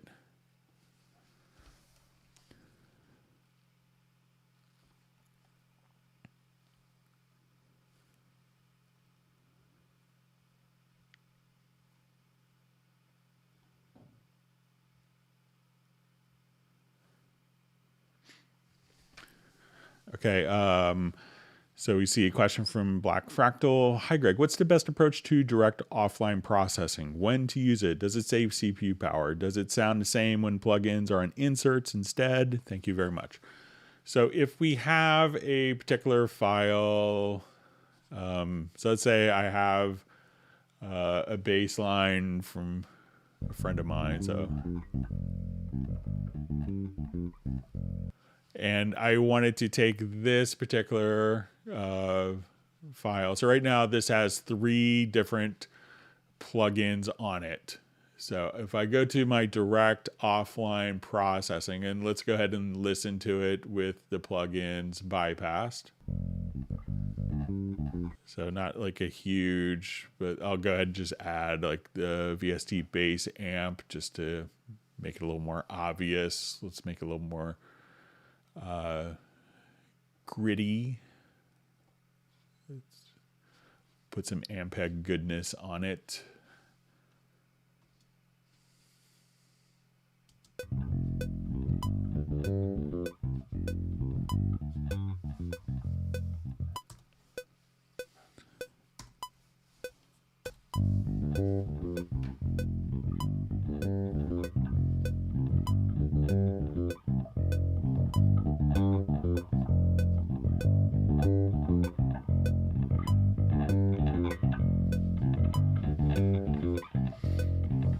Okay, so, when we do direct offline processing, we could come over here and we could just hit F7 to open it up. And if we wanted to, we could actually just take, I could save this as, particular chain. So, but let's say if I want to take all of my inserts and just drop it right in. So at that point, all of my inserts that I had there have now been rendered to the particular file, and I could bypass the inserts just like that. So now when we play this back,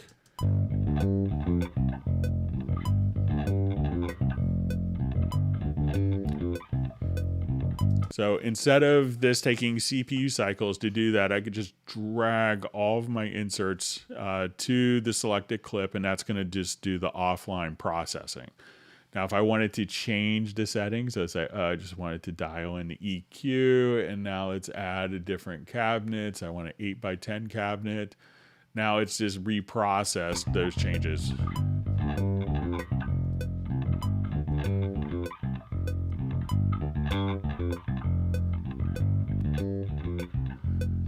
And let's say if I wanted to put like, a flanger on this.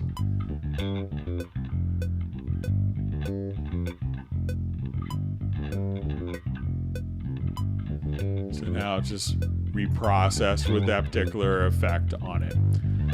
So this isn't taking any CPU cycles, or as we do this, it's playing back an audio file that's been rendered with all of those settings kind of intelligently. and it'll sound the same as when we, so when we just drag those inserts, it's going to sound the same as when they're being run live.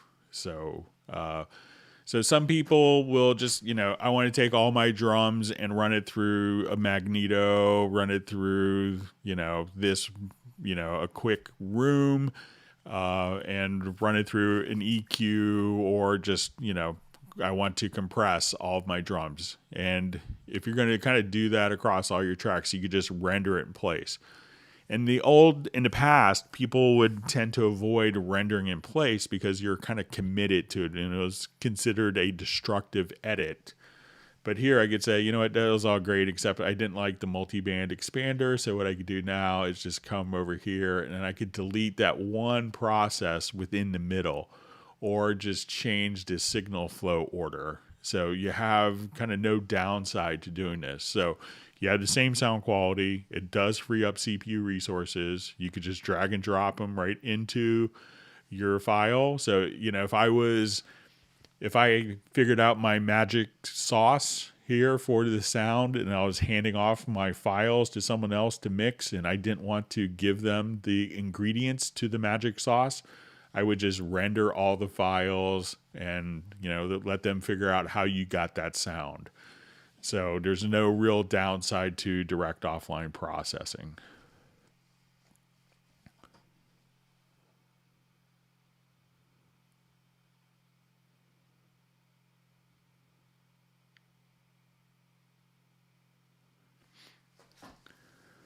Okay, so we have a question. Hi, Greg. Is there a way to monitor using headphones via laptop directly? When HP's plugged in, I get PC audio sounds. When Cubase sounds comes through laptop speakers, Cubase 11 Artist. So this could really just depend on, many onboard sound cards will have a setting. And I can't really, it's a bit different on Mac, but, so if you plug headphones in, it could automatically route the audio to the headphones out, or it may just route it to internal speakers. So depending on what the audio interface does when it's when the headphones are connected, some will, connect that directly to it. Some you unplug it, it goes to the speaker. Some it may go to the line out. It really depends on the settings of the onboard audio interface themselves. And sometimes you may, when you go to your studio setup, and let's say if I switched to something like an onboard audio interface, when I would go to the control panel, here I could choose, okay, I wanted the output to go out of my headphones, and you could maybe say, directly from the control panel where we do this, that, we're going to send it to the headphone outs, to the line out, to the internal speakers. But it's really up to and you could switch that, but having it automatically configure, it's really what your onboard audio interface does. So you're kind of at the mercy of whatever the designers of that, and if it's a huge problem, consider just getting an inexpensive portable audio interface so you could just have headphones connected or not, without any reconfiguration required.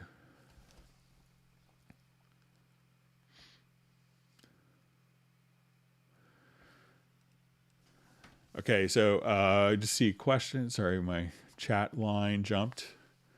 Thank you for all the wonderful questions. If you have learned something new, make sure you hit the like button. If you have also, if you have not subscribed to the Cubase YouTube channel, make sure you do that as well. All right.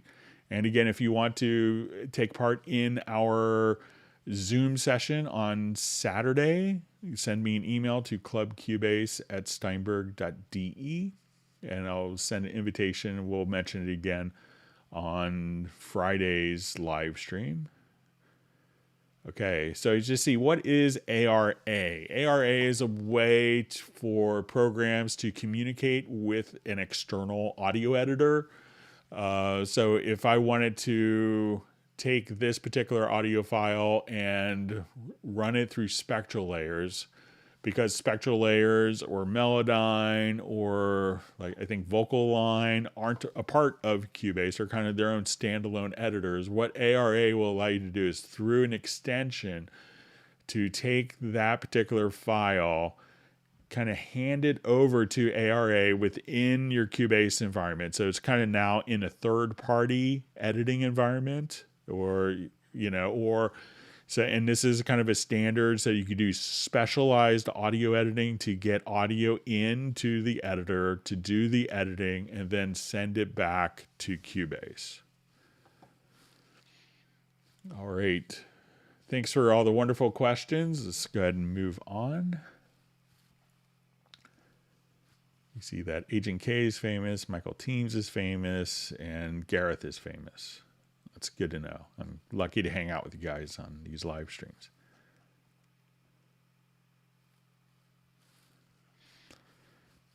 All right, so just see comment. Dang, Cubase 11 looks so much neater. I'm stuck in 8 AI. You could always upgrade. So.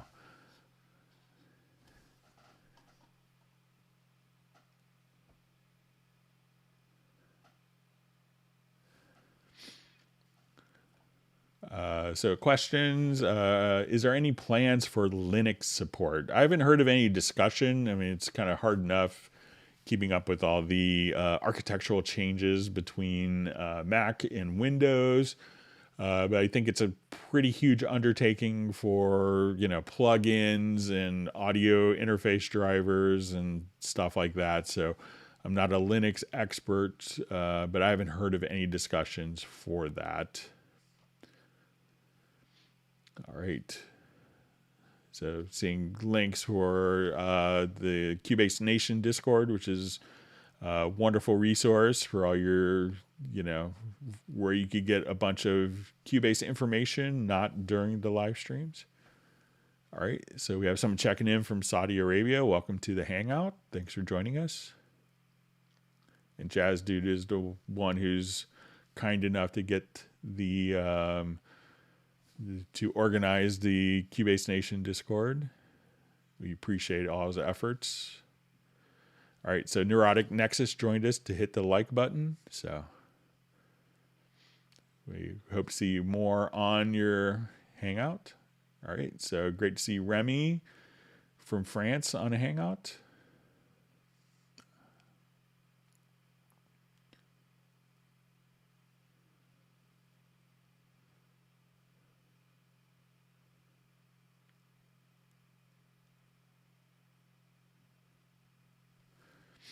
All right, so just see question, does anyone have any headphone recommendations? I have a UR22 original. I think I'm losing some of the experience because of my €5 headphones.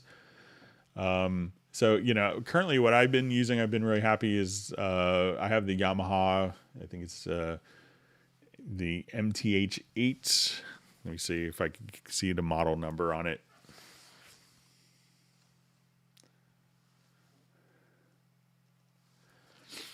Yeah, something like that. But I think in the US they sell for $199. But there's a zillion wonderful headphones. But I've been really happy with my Yamahas for mixing and having those translate. I see people also recommending AKG, which I have. I have a headphone collection. Some reason I keep buying headphones and microphones incessantly for some reason. But I like my I have AKG 240s. I have some Audio Technicas, but I've been using my Yamaha headphones and all the live streams, and I could wear them for 7 hours a day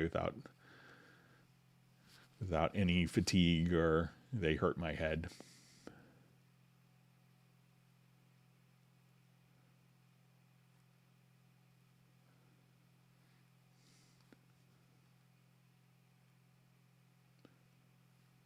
All right, great to see Ian Rushmore on the Hangout.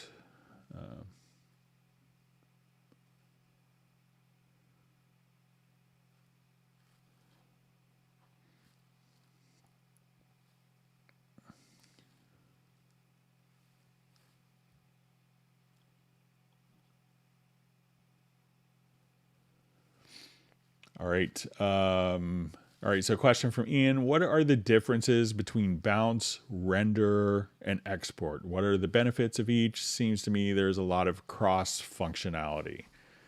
Okay, so they will kind of create new audio files. So and they kind of come up from different generations. So let's say if I wanted to come here and I erase this part of the file and I wanted to make a new audio file that contained that silence in the middle. So kind of that hole in the middle of the file. So if I wanted to do that, I could quickly just go to bounce selection and choose to replace the file. And now this is one audio file that instead of being broken down into different segments, that's, that one particular audio file there. Now we could also do, but that doesn't include processing. So that's just taking the raw audio file, and I can't really do that for virtual instruments. So if I have a virtual instrument part, all right, and let me switch back to the audio interface that you guys can hear. Always comes back to bite you later. All right.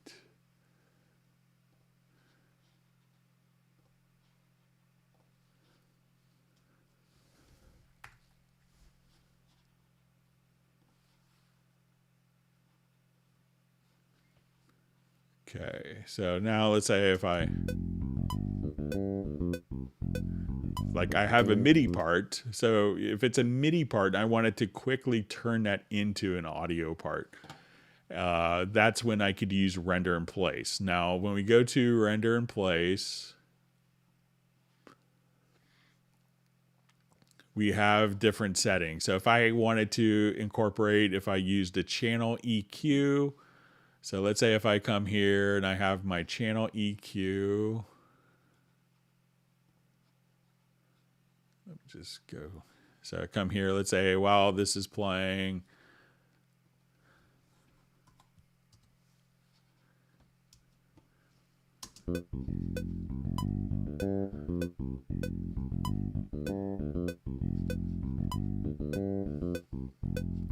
So let's say if I have done EQ on it.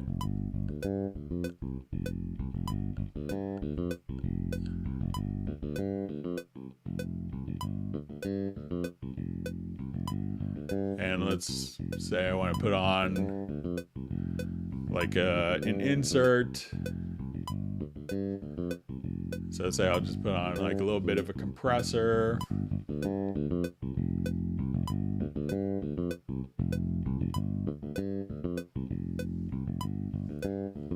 And let's add an effect. Maybe a slight chorusing on it.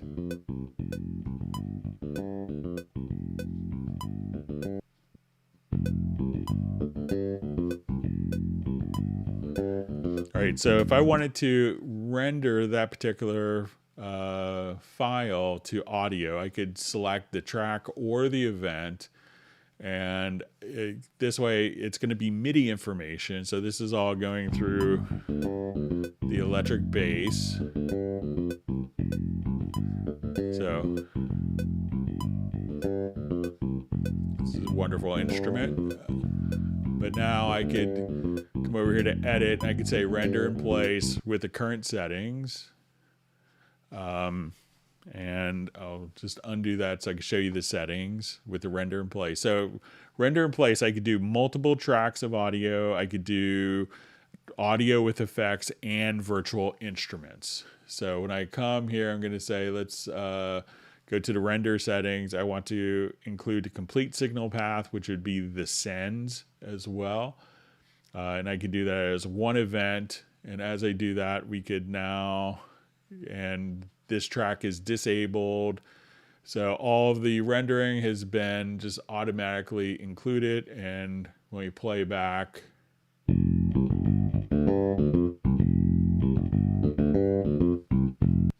it's automatically just rendered that particular file from us from the MIDI. It we chose to disable the track. I could also, if I have the track selected, I just wanted to turn this into some of the other settings. I could say I just wanted to remove the source tracks. So render in place, I could take that MIDI with all the routing and just click render. It's going to create the audio file and get rid of the actual file here. So now we look at it, the MIDI information is gone.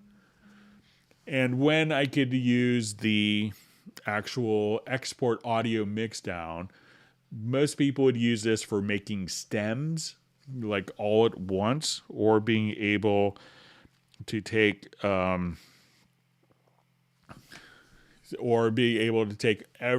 of my different files with all the automation and everything going on and make a stereo mix down file. So if I wanted to just clean up edits and consolidate edits, I would probably use the bounce selection for being able to consolidate edits with different effects processing and rendering VST instruments and multiple instruments at once. I would use render in place when I needed to make stems for 400 tracks in my project, and I needed to have, an MP3, a WAV file.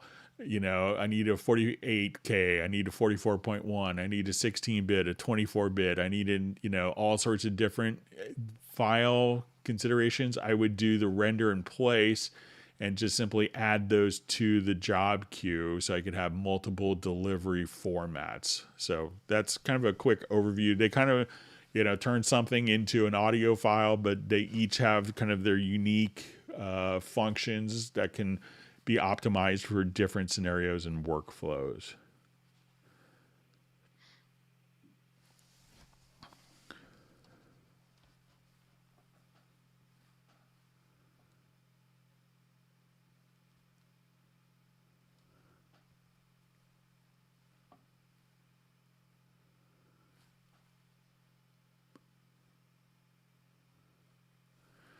All right, so I just see from where does he read the questions from? Just wondering. So the questions are in the chat field, but sometimes the chat is much farther ahead than I am in the discussion. So I may be 30 to 45 minutes behind. So.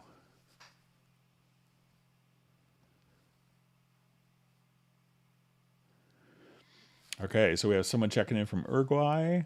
Silly question. Maybe you can explain what the punch in button function is. Thank you. All right, so let's say if I wanted to do a punch of just a particular section of this file. So if I'm on the bass part, what I could do is I could just activate my punch in and punch out. So I'm gonna set the input for, let's say, okay, I messed up just this one little part. So instead of while I'm playing, having it automatically, have to hit record enable, play the part, and then hit record out so that I don't mess up, I just want to replace the particular event. What a punch in and punch out will allow me to do. And you could activate this on the transport bar by clicking here or just hitting I and O. So as I play here, you can see it's just gonna, so I will take this out of cycle. So what I want to do now is, as we play, I just want to play along, and then just in this little section that's been defined here, the track will go into record and overdub and punch in to record and then punch out. So if there's like one note or one word that was bad, you can kind of play along and just do a punch. So again, I could just kind of roll back. We punch in, and this is kind of terminology used from analog tape machines. So you punch in the record head on that particular track. Goes in, out, and we have our new recording. Just like that. So that's what punch in and punch out are. And And as Ian mentioned, there's no silly questions.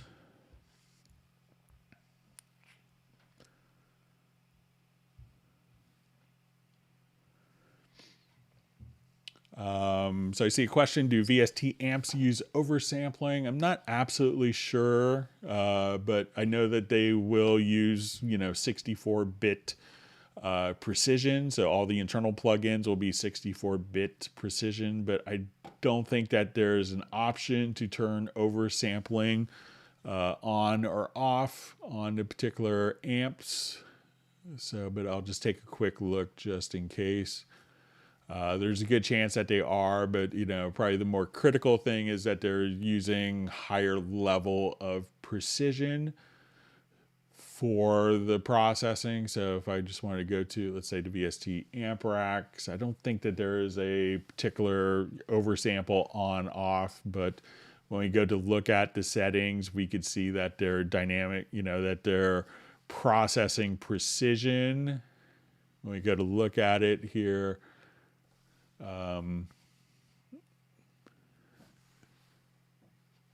so let's say we want to go to like our VST bass amp.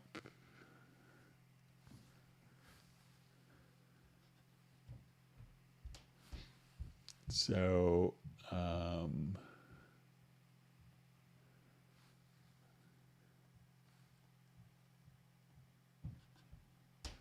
yeah, so all these will be, 64-bit.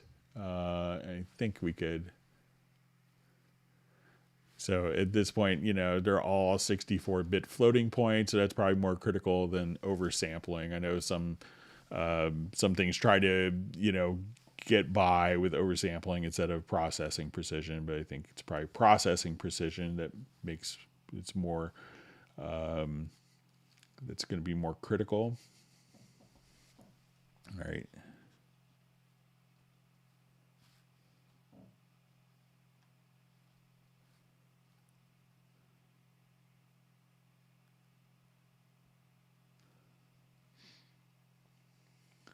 Okay, so question, is there a setting to allow dragging a VSTI between existing tracks, worked before but not now, using latest Cubase 11? So I think if I just go to my media bay, I go to VST instruments. So let's say if I wanted to drop a retro log between these two instruments, so I just drag it from the media bay tiles, and I can see that where it turns green here. So I'll just put it right here at the top, and now the retro log track will be added between the two bass tracks. So if I undo that, so if I want it between these two tracks, I could just grab the plug-in, and then I could place it wherever I want, just like that. So I think if you double click, that it will go below the last selected one if you just double click on a preset. So if I'm here and double click on a preset, that will open up the instrument and place it below the selected track. And I think if no tracks are selected, that it will probably just add it at the bottom.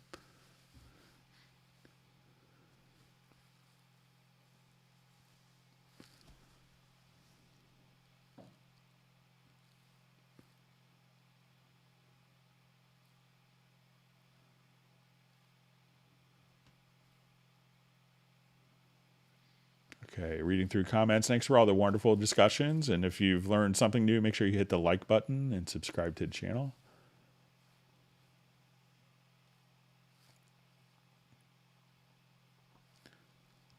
All right, so seeing discussion on people's headphones that they use.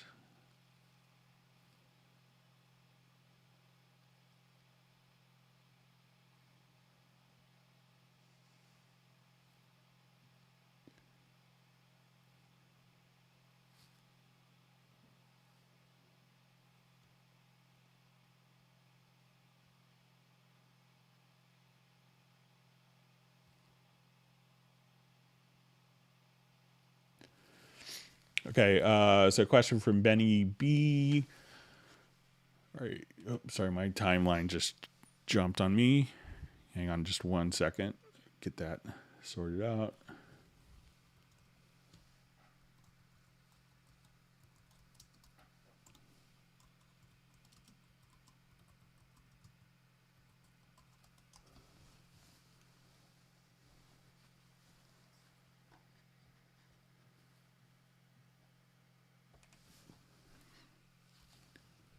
All right, I think we had a supervision question.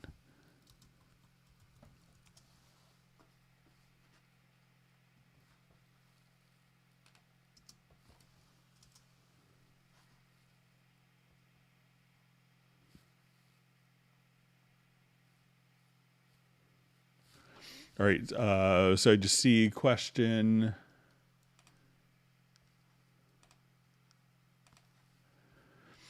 The supervision offers a lot of fancy metering windows, but how do I use them? What are they showing me? Example, multi-correlation. What do I see and what can solve problems? So, any of them can kind of solve problems. One of the big ones that I would, that I would kind of look at is, let's say, I'll just jump to a quick project over here. Let's open up our supervision plugin.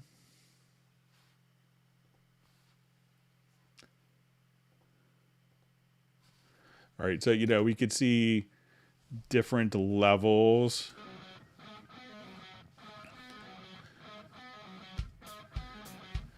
So ones that I think are,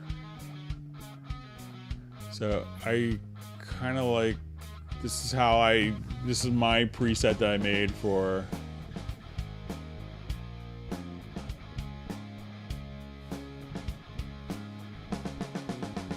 so ones that I would look out for is going to be like your phase, because a lot of times if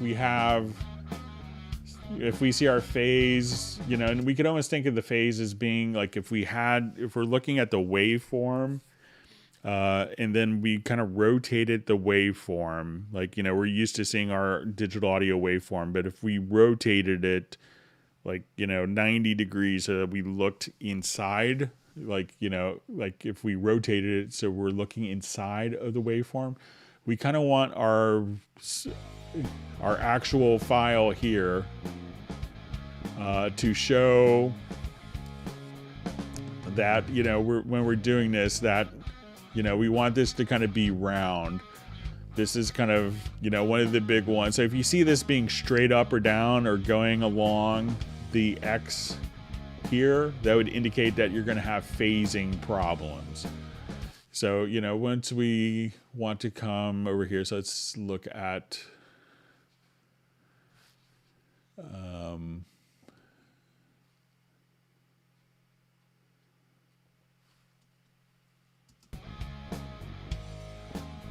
so this, what it's showing is which particular frequencies might be out of phase. So we see kind of our correlation here. And if we had particular frequencies that were going out of phase, this is what the multi-correlation kind of indicates. So this is all good that these particular frequencies are in phase. When we see it kind of dip into the red, that indicates that those particular frequencies are out of phase. And you could also kind of come over here and as you hover over, if you see particular peaks and you want to know what the frequencies are, you could just kind of move and say, okay, there's a little peak here, maybe in the snare. Maybe I want to bring that up or down.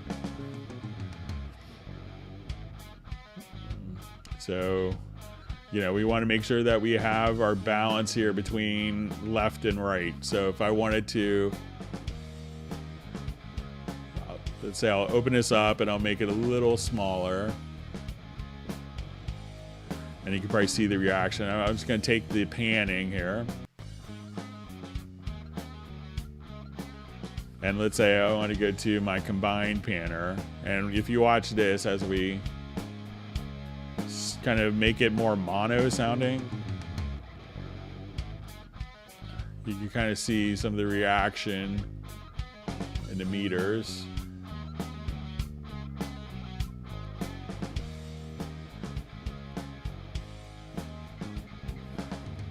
So let's say I'll just put this kind of post fader.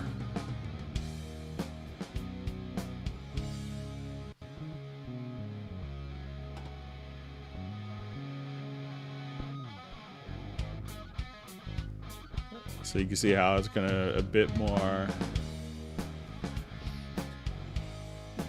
you know, and, you know, it may take a while to kind of figure out what each of the meters does, but, you know, try just, you know, loading in a track and, you know, look at, you know, just kind of get an idea of what is going on. And, you know, sometimes, you know, deliberately break something. So load up a stereo track and, you know, flip the phase on one of the channels and look at it. So, and then you'll be able to kind of get an idea of what's going on visually with that.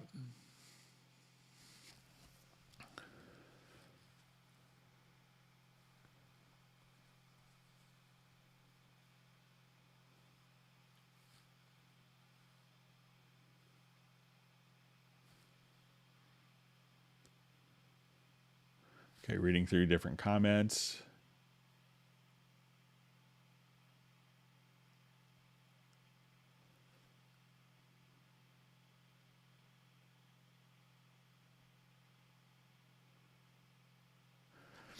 So a question from Michael Pierce. Ooh, can you feed any of Cubase's EQs, MIDI data for note tracking? Could track fundamentals, etc., via very audio MIDI extraction. So none of the EQs are really kind of set up to follow. I think that there is a plugin that is set up. I forgot what it's called. One of my friends in Nashville was telling me about it, but it's basically an EQ that's designed to kind of work with the harmonics of chords and be able to emphasize that. I think, you know, his description was that it was, you know, maybe a bit more academic than practical, but, you know, but conceptually, you could do that. So, but I think there are some third-party plugins that allow you to do that.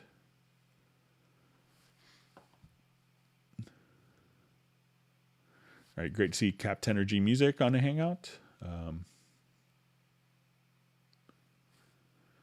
right, so just see a comment from Gareth. As a guitar player, I find the Steinberg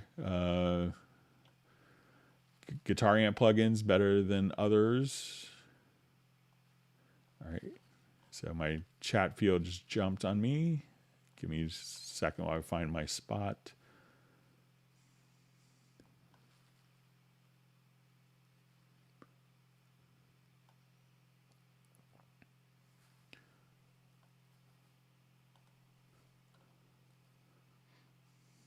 Okay.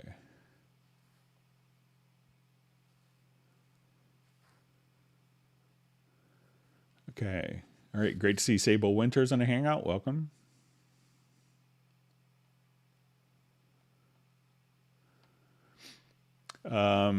So just see what's the bass sound. So if that's maybe referring to the file that we're playing before,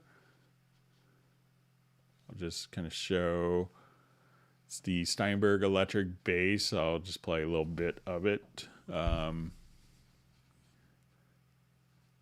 So let me just jump here. I'll just take it out of record. Sorry. So this is the Steinberg electric bass. So, and what's kind of cool about this is you could switch your different pickups. So if I wanted to be more of like a jazz bass, and if I wanted to just be like the bridge only pickup of a jazz, and you could adjust the tone. And it's not just actually rolling off low end, it's what like a real tone knob does. So I could say, okay, let's make it sustain, or if I wanted to be more muted.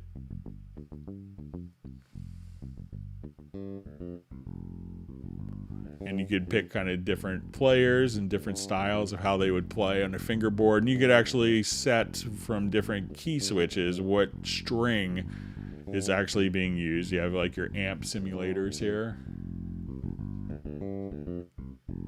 And if you want it to be more like a P bass, or if you want to be in stereo, kind of like a Rick.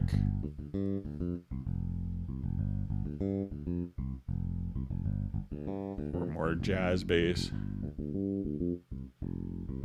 And there's all sorts of different playing articulations and inflections. You have a whole pedal board as well.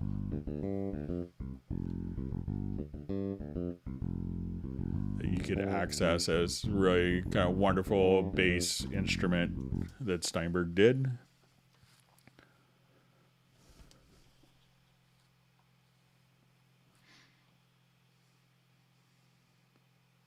All right.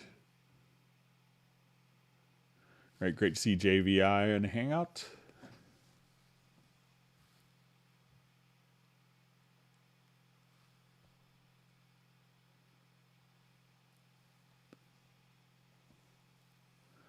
Okay, so I see from Fademan, do you know when M1 Cubase version will come out? So, it's a pretty big undertaking. So, they're doing lots of investigations to make sure, but there's, many third-party plugins and many audio interfaces that don't work in it yet. So,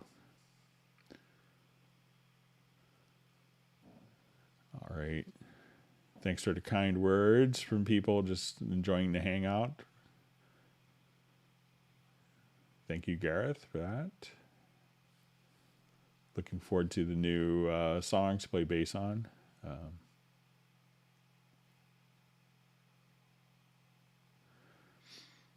Okay, so I just see, is Apple only selling M1s by now? Are they so cheap? I found really so many purchasing them bling somehow. So there's a lot of market momentum for it, but, it seems like some of the older processors are faster for a lot of stuff currently. So we'll see as the stuff gets optimized for it.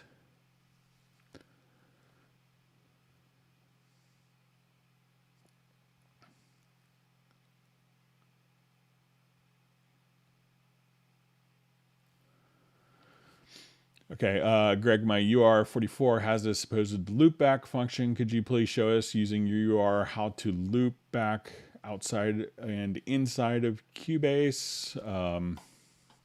So I'm not sure if I could do it while Cubase is open, but when let's see if I could get it sorted out here. So I think it's in a control panel that I can't necessarily open directly while I'm in Cubase, but it's basically just a little control panel that just says, enable loop back.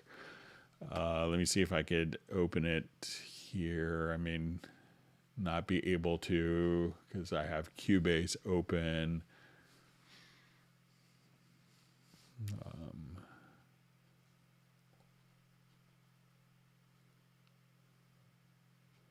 All right, let me see if I could just, if it allows me to do this here. So I don't really, let me see. Let me just get kind of an annoying message.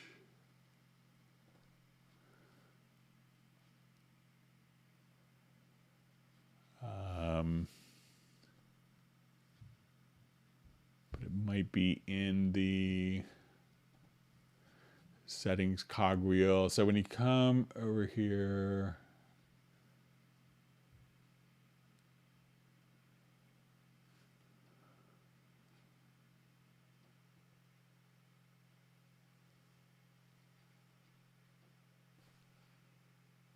yeah, I'm not able to access it, I don't think, directly from when I'm inside of Cubase. I kind of do I'm sorry, it's here, loop back. So you could do either live cast or voice chat. And so once you set this up for like a voice chat, if someone is talking, like if you're, let's say you're monitoring a conversation and you don't want someone is feeding you questions on an interview and you're recording it, the incoming signal isn't recorded, but so you could just kind of access it directly from there. So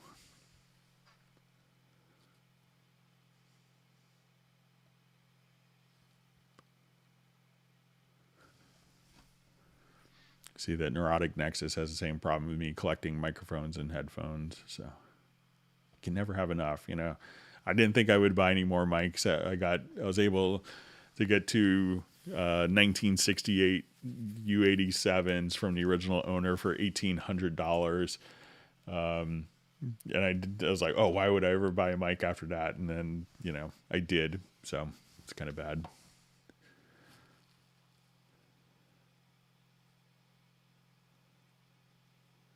And I see a great comment from Gareth on headphones. And, you know, and I think, you know, the important thing is kind of like your studio monitors. It's like, you know, but the most important thing is to use them all the time and listen to commercial music on them.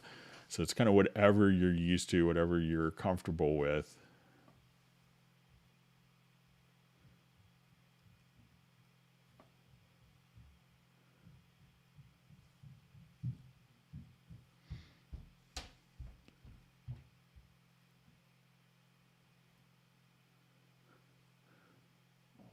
All right.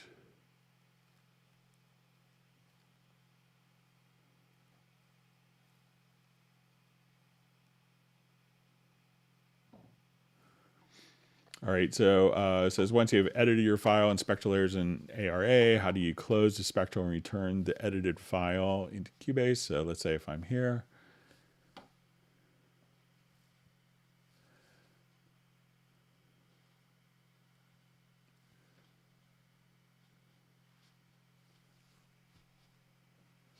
All right, so I'll just do a quick edit.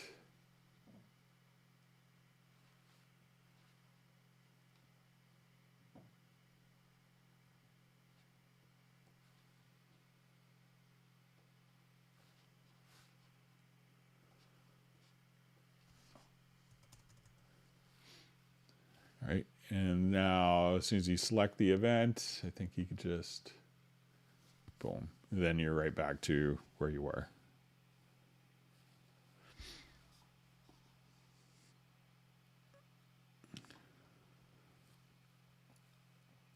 I see Neurotic Nexus just gave the same solution I just did. All right.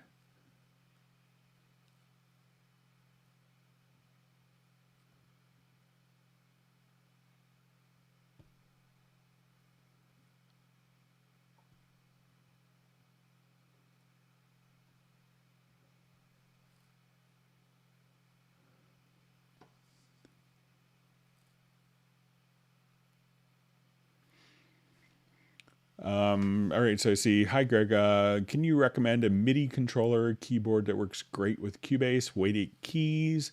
So sometimes, you know, keys can, you know, the feel of different keyboards could be a very subjective thing. So a lot of people like the Yamaha Action. They don't make a traditional controller, but they make a lot of keyboards. So a lot of people I know will use like a Yamaha like stage piano as a controller, or you know sometimes the montage stuff. The Akai controllers are very popular. The NI controllers are popular. Lots of people love the integration with the Nectar controllers. When I've kind of messed around with the controllers from Arturia, I found them to be quite pleasant. So I think Tim Weinheimer was just commenting on our last Zoom session how much he really likes his Arturia. So that may be something to look into as well. So there's a couple of different choices. But, you know, sometimes just going to a store, sometimes you may just, you know, to me, it's like a bass. Sometimes I could just go up to the store and as a bass player, I just, you know, pluck the A string and say, oh, no, terrible, awful, ugh. You know, and I don't even have to play it. You can just tell how the wood resonates or doesn't. And to me, like, you know, piano actions are like that. In my studio, I still have an old Roland A80 controller that I really like the piano feel of. And when my piano snob friends would come over, that's the one that they all liked. So, but it could be very personal.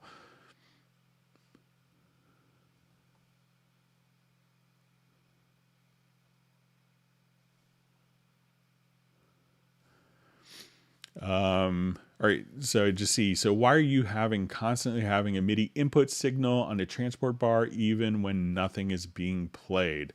So that's my CC121 controller, and it's actually transmitting active sensing data. So some devices will transmit active sensing, and it's basically saying, "Hey, I'm here." It's basically just sending that information out constantly. So that's what it is. So it's just my controller sending my Steinberg CC121 controller that's sending active sensing data. A lot of Yamaha devices do that.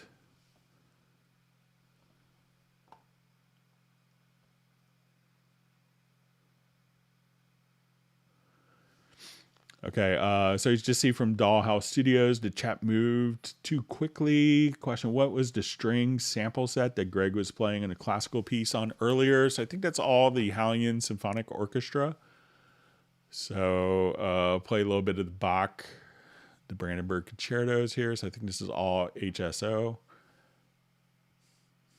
So I think, you can get it as part of the Absolute 4 collection or buy the whole orchestra for $100.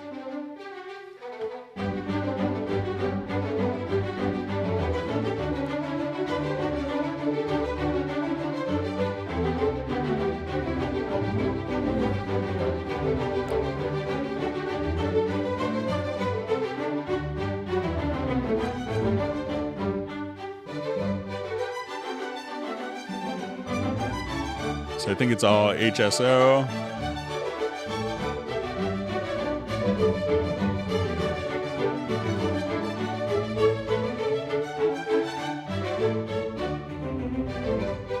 So that's where all those sounds are coming from. It's been around for a while, but a good violins, from 400 years ago sounds like a good one from 10 years ago. Sounds like a great one now.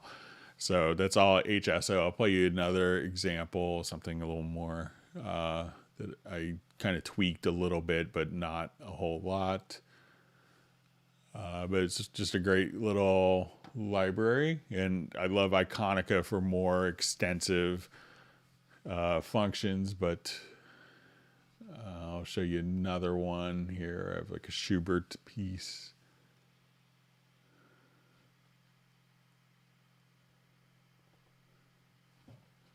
As well, and this is all the Hallian Symphonic Orchestra, and this is just a MIDI file that I kind of tweak some articulations and tempo for.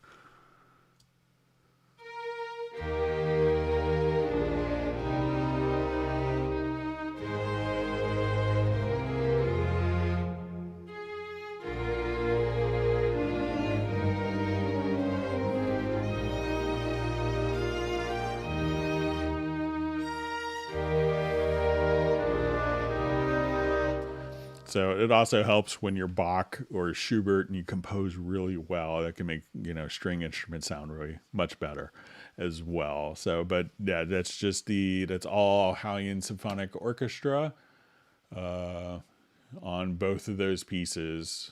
So, so again, if I want to just look at it, and those are all running in one instance of Hallian. So I'll just come over here, say let's go to the macro view. So all the brass and winds, strings, everything is just with the Hallian Symphonic Orchestra.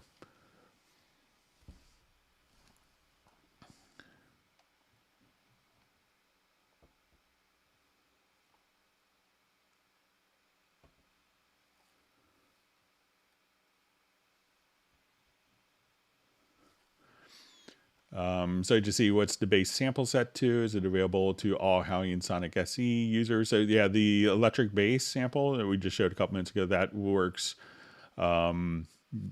entirely in Hallian Sonic SE. And that's kind of the beauty of the Hallian format, is that, pretty much all the instruments are designed to run in all the versions. So every Cubase user that has Hallian Sonic SE, and it's also freely available for users of other platforms.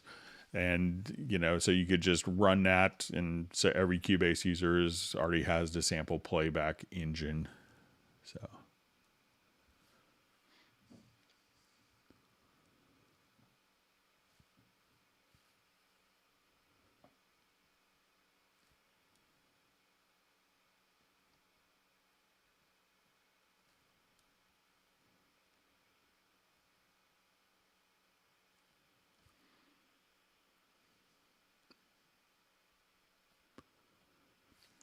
And Michael Teams had just a great comment about the controller light, and he's like, just think of it as a handshake, and that's what it is, right? Active sensing. So.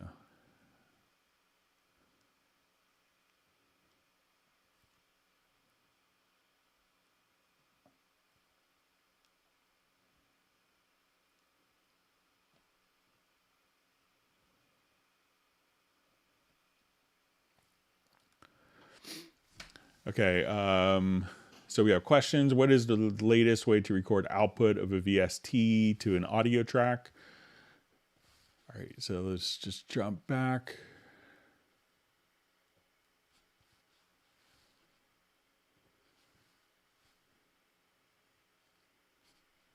So, there's a number of different ways of doing it. One, as we discussed, is just to do a render in place. So this isn't necessarily recording, but you could just come right over here and just render that. And now it's an audio file. If you want it to record, we could take the output of this particular track, and I could add a group track. So let's say I want to come here and add a group channel.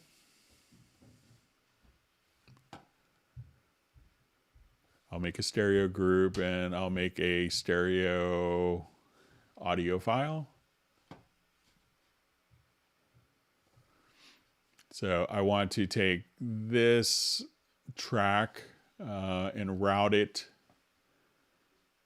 to the group. And now when I go to this audio track, I want to set its input from the group. So now I will just record on this particular track.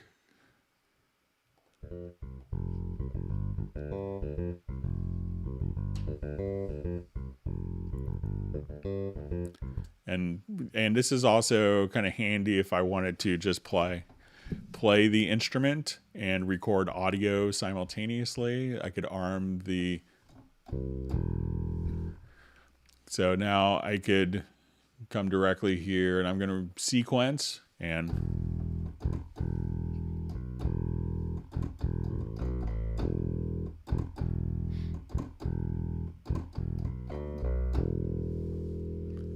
And now both of those files are going to record the MIDI information and the audio simultaneously. So that's helpful for a lot of different scenarios. Like, someone comes over with their VST instruments and they leave with them. You could just track it as audio in real time.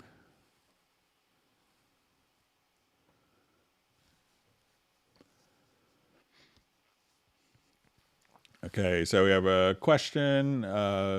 Can we get more ID3 tag fields when exporting MP3 mixdowns? So, I had passed on recently some additional tags, but if you have specific tags, if you want to email me to clubcubase at Steinberg, you can email me at clubcubase at steinberg.de.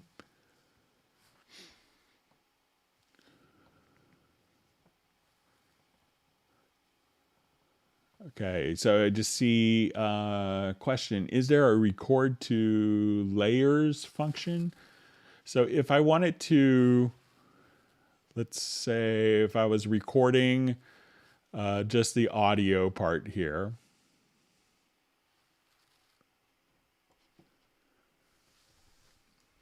So I will set just a quick...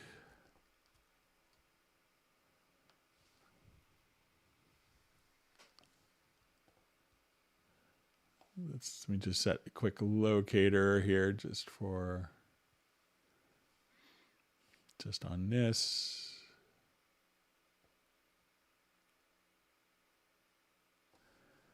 Okay. All right, so if I wanted to layer different recordings, I could come over here. So let's say, and I just wanted to put this into like cycle mode. So I will come here and I'll just do a quick punch in.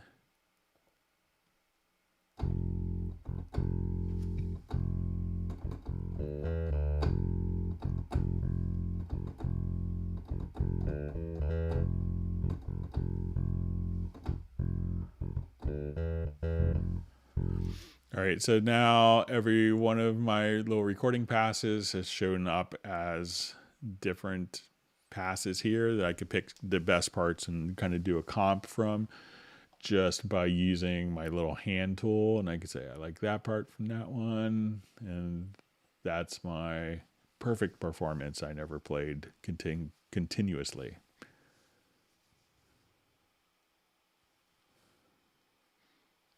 All right, so we see from Shirley He, these streams are cool. That's good.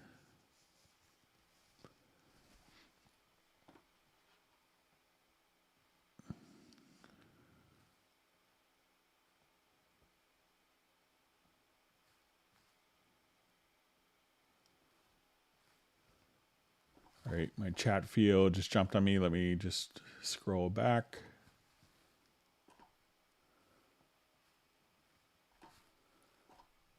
Sorry for my chat field moving.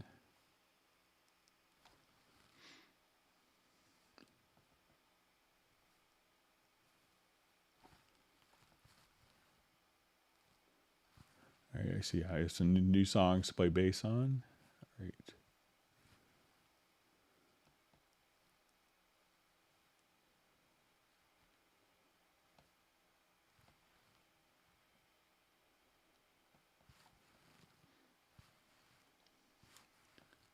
Thanks for all the wonderful questions. And if you learned something new, make sure you hit the like button.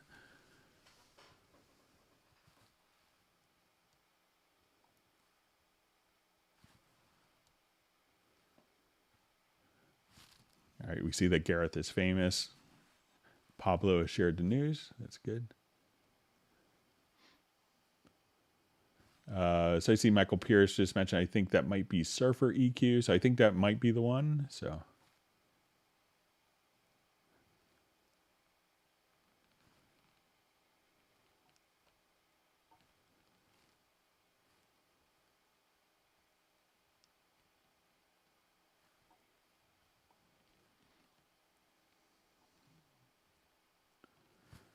All right. Gareth wants me to put some bass on the bass, so that's good.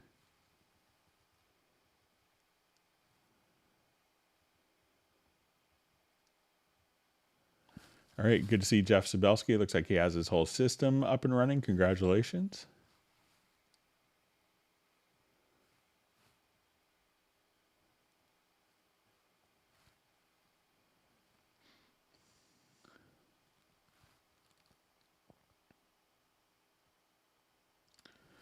All right, so we have a question from Ian Rushmore. In Audio Editor, there are many algorithms, Elastique and Standard. What do they relate to, and what are the differences?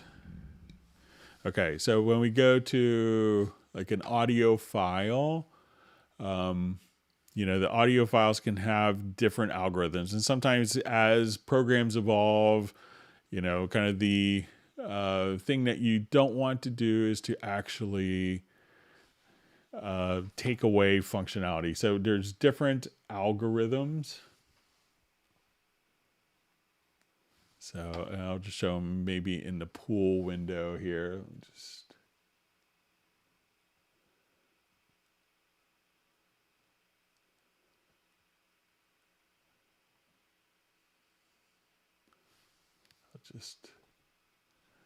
All right, so there's going to be standard algorithms, and these are introduced, I believe, in SX3. And so these are kind of some of the older algorithms. They still work really well. But these are set up for, as the name implies, for drums. Maybe plucked could be for more like, maybe acoustic guitars, pads, so that as, like pad sounds, vocals, where you have kind of the harmonics, the overall mix, and solo mode, which is going to be used for very audio. So then newer algorithms became available, but projects may have used these particular algorithms. And these are just kind of optimized if you speed up the audio or if you change the pitch of audio, that it goes to, you could switch the algorithm to be kind of more well suited or better designed for that particular function. Now, when we go to our elastique, we see three different categories. So we're going to see efficient, and this may not have the same high quality algorithm, but if you have an older computer, we see kind of as well as formant based, so that will maintain the formant preservation. So, and that's often what can make someone sound older or younger, even if it's kind of the same pitch, could be the formants and how those relate. And also the default algorithms, which is the Elastic Pro.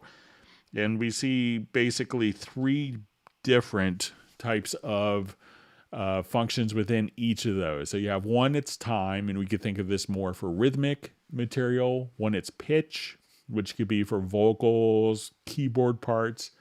And then there's a tape mode, and tape mode will emulate, whereas if you wanted to emulate kind of like an analog tape machine where people would do very speed recording and slow the tape down, and the pitch would change accordingly. So if you played an analog tape machine from 30 inches per second to 15 inches per second, it would be an octave lower.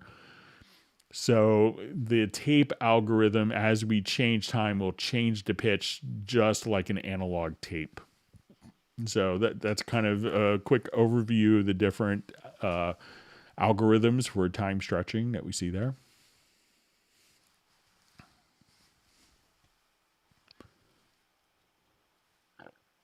All right, so you see Michael Teams is still buying mics too. All right.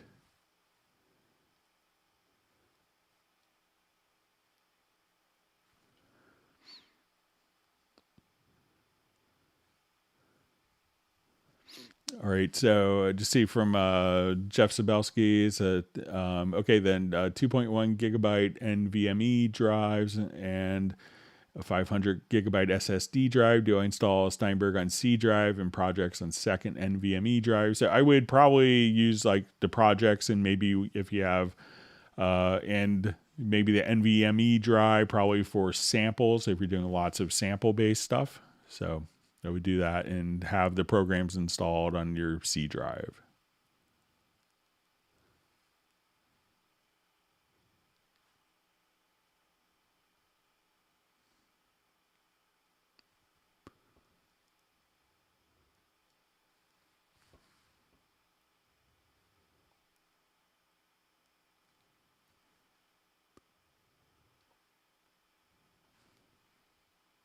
All right, just reading through comments.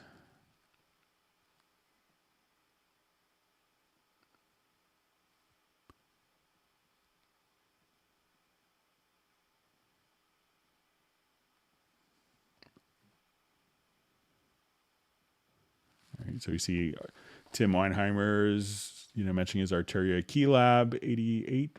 I think he has an 88 Mark II for MIDI controllers.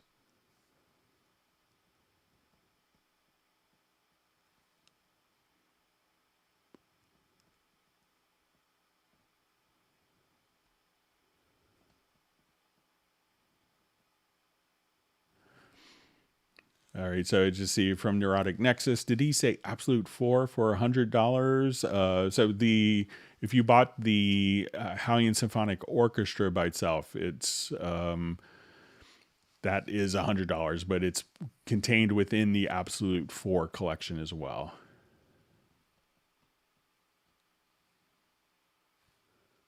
And Jazz Dude is saying that Stradivari was a Cubase nerd, so.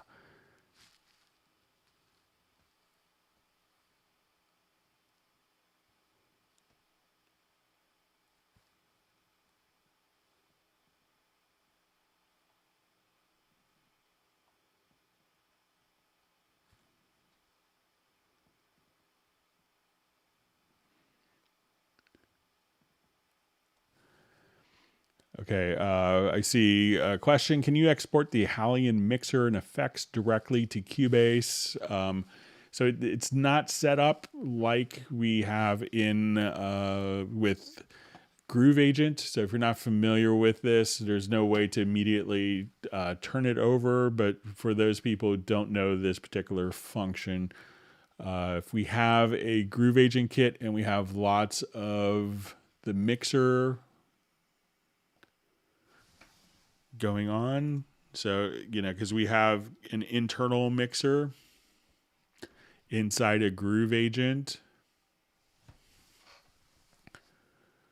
But what we're able to do is, so if I have lots of effects and EQs, and I've done this for a number of different sources, and let's, apply compression. So we could just turn on compression on the snare, maybe an envelope shaper. So if I wanted to carry all of these settings over into my Cubase mixer, we can now right click and we can say export mix and effects to Cubase. And now all of the settings that we've done in Groove Agent have migrated to the mixer. So that functionality doesn't exist in Halion to the best of my knowledge. But maybe we'll see it in the next generation of Halion, which could obviously be a little more involved. All right, so we have T-Box 666 checking in from Switzerland. Thanks for joining us.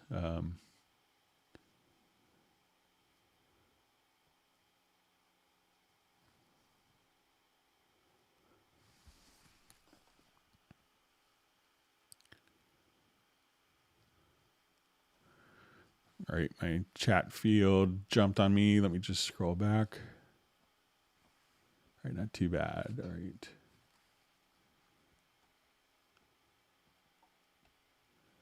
See Ian Rushmore saying, quick, more questions. Greg's catching up. All right, so.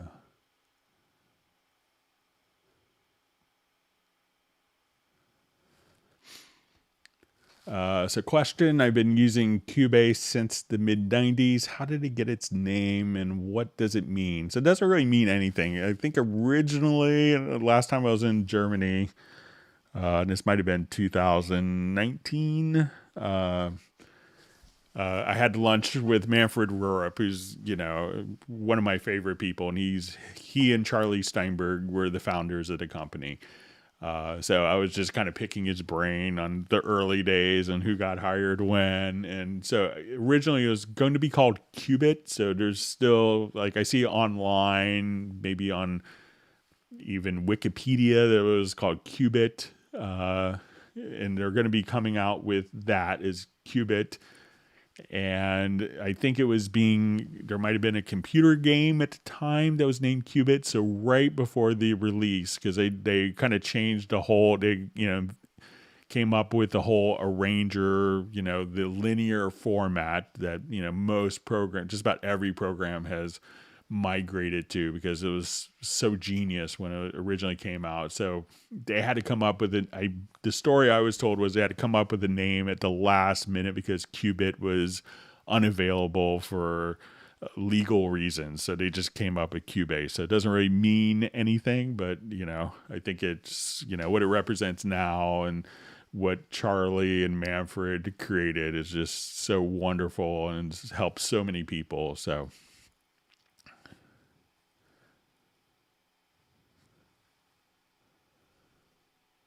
okay.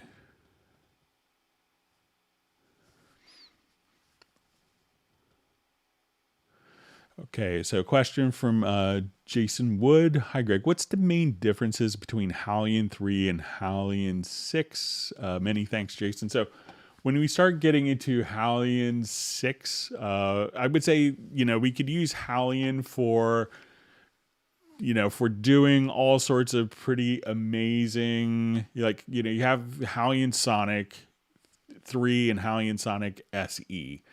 And I would describe those as like, I want to play a bunch of great sounds, but I don't necessarily, I'm not a sound designer. I don't want to make or create my own sounds. I want to take sounds that other people have painstakingly created and take those sounds and be able to play those back. So we could think of Halion as a big engine. All right, so this is and Halion is a sampler. It is where you could actually sample directly into it. Halion is multiple forms of synthesis. So it's virtual analog, it's wavetable synthesizers, it has an organ oscillator.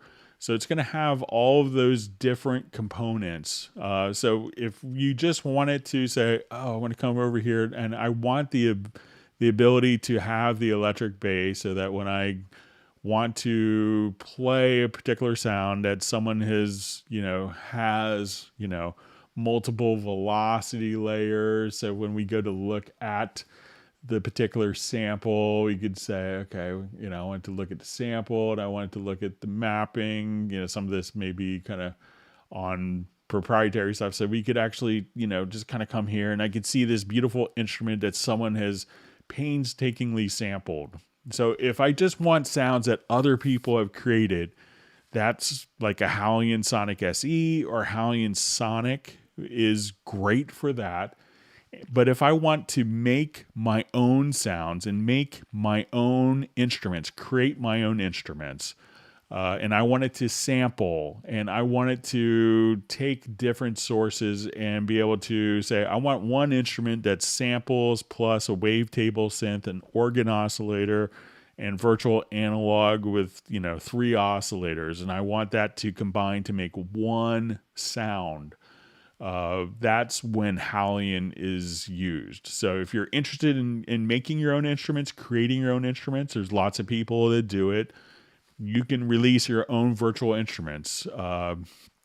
And many people, have done this. Chris St. Aubin, who I think is one of the moderators on the Cubase users Facebook page, he just, he was really he's that guy who's smart enough to make his own instruments. So he's like, I just want to come here, and he created his own instrument. So we could just come right over here and see, he wanted to make a very powerful instrument called Simple, and a very simple to control instrument that's not intimidating, where you can see kind of like your modulation, your effects wheel, your effects, and he's selling this as an instrument.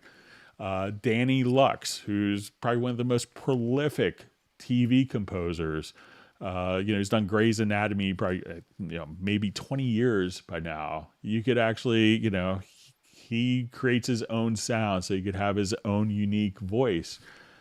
And what that's going to allow you to do is you could come over here and just load up his particular instrument. So we have composers that are selling instruments that they've created. So we could so think of Halion as being the actual, I want to create the instrument, but if I just want to play back instruments that other people have created, that's Halion Sonic SE.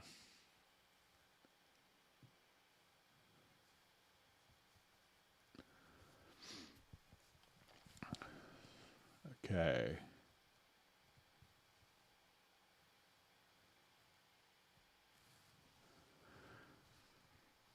Okay, so we have a question.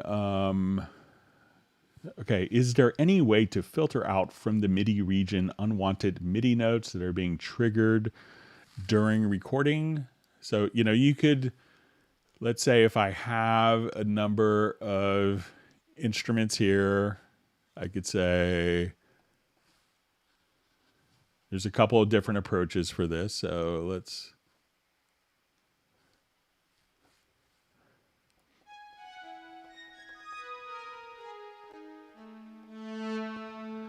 All right, so let's say I wanted to, here I wanted to delete every note below C2. So we could do stuff like create conditions in a logical editor. So I could say we want to, delete types are equal to notes, and we'll say value 1, which is their pitch, is...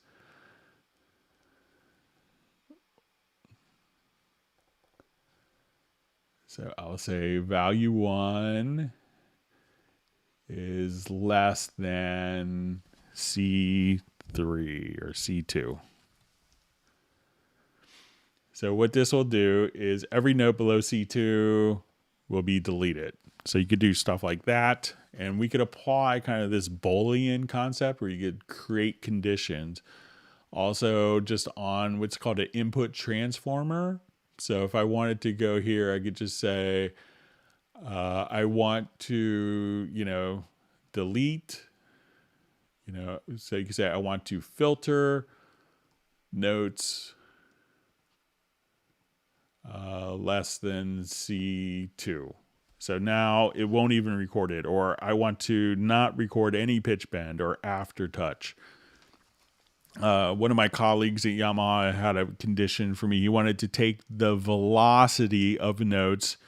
And so if the note velocity was 100, he wanted to invert the velocity and turn it into MIDI portamento messages.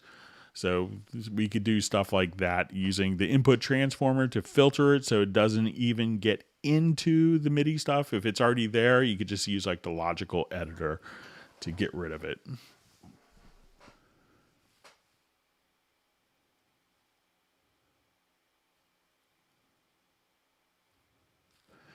Okay, so a question from Michael Teams. Is there a way to advance or back up slowly with a scrub wheel, perhaps with your scroll wheel? Thanks. So if we just come here, let's say I will just switch my play tool to a scrub.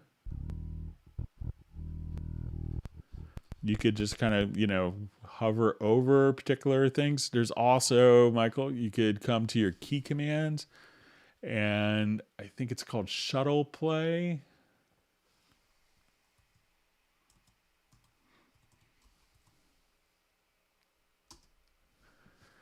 So here I have some set up so I could just say, okay, I want this to, play back at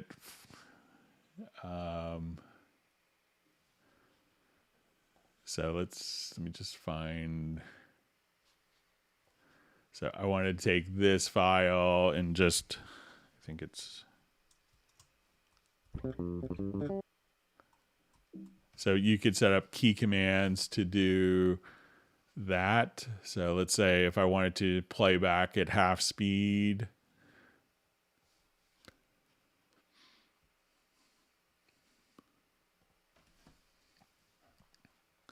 I'll set up my key command.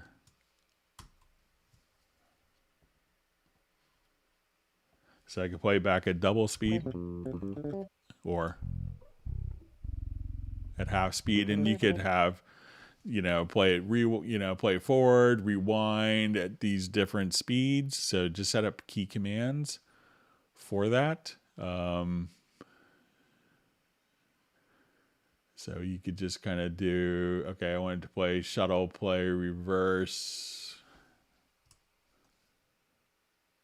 halftime. So let's say this, I'll assign to key command.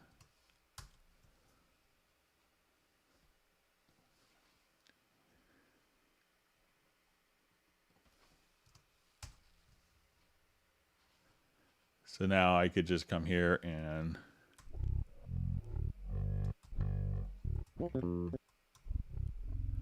so just kind of using key commands for being able to kind of play the whole project that way, and that will work across kind of an entire project as well, I believe. So let me just check.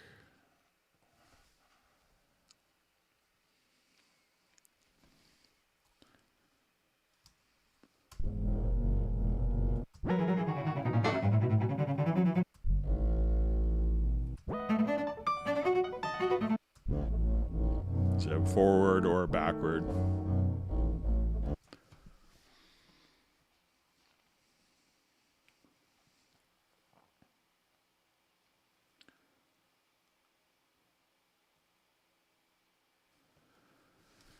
Okay, so just probably a question from about the MIDI region. So is there any way to filter out from the MIDI region unwanted MIDI notes that are being triggered during recording? I'm using an audio to MIDI plugin that allows me to trigger VST with my guitar. So a lot of times, certain things could get filtered out. I know some people want some stuff like, the notes to be done like especially for MIDI guitar, like delete short notes, but sometimes it can't delete it. It can't delete short notes because it doesn't know when the note is triggered how long the note will last.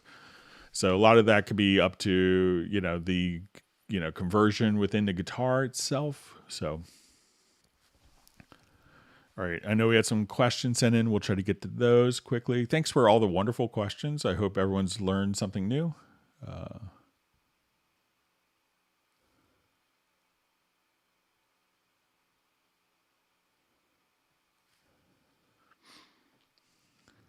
Okay, I just see how come I need to buy Cubase app in GH before I can use it without Fruity Loops.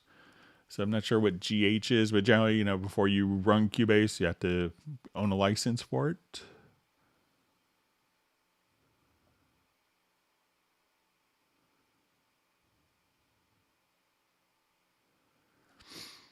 All right, so I see. Hi, Greg. What's the best way to insert a fermata or pause into a track? So some people will just take the tempo map and let's say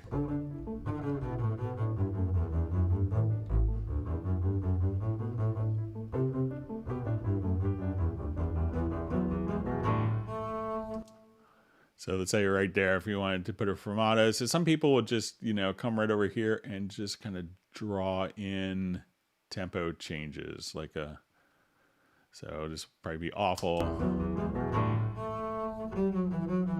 And then if you have these react in musical mode, but you could also drop in fermatas in the score editor. So I'm not sure if you wanted to play back, but let's take a look in the score editor.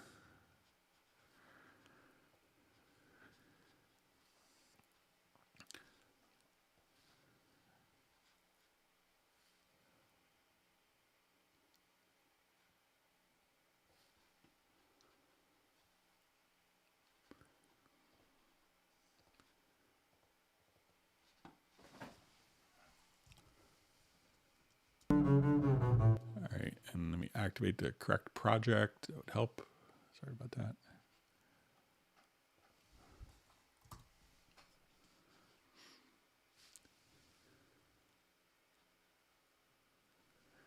All right, so let's say if we want to do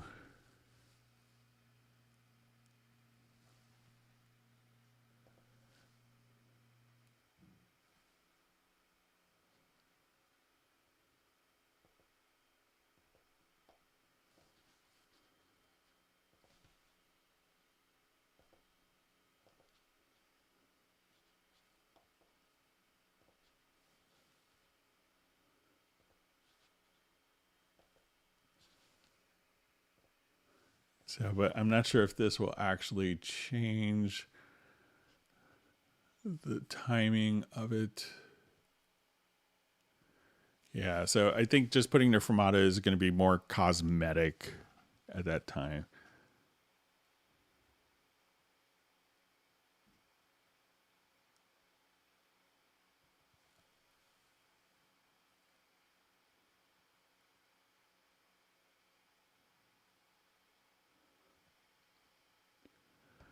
All right. So let's go ahead and go. I know we had some of the questions mailed in and we got through some of them already. So.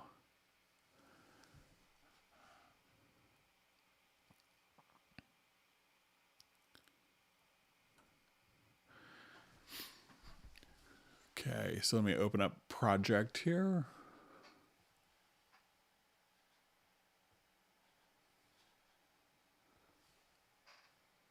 So I think my son should be home for his first day of school in a couple minutes, hopefully. So hope he had a good first day.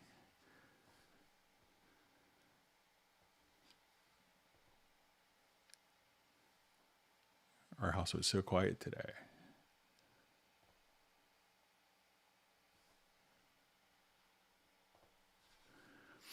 Okay, so we had a question, how to quantize audio from the feel of a MIDI part.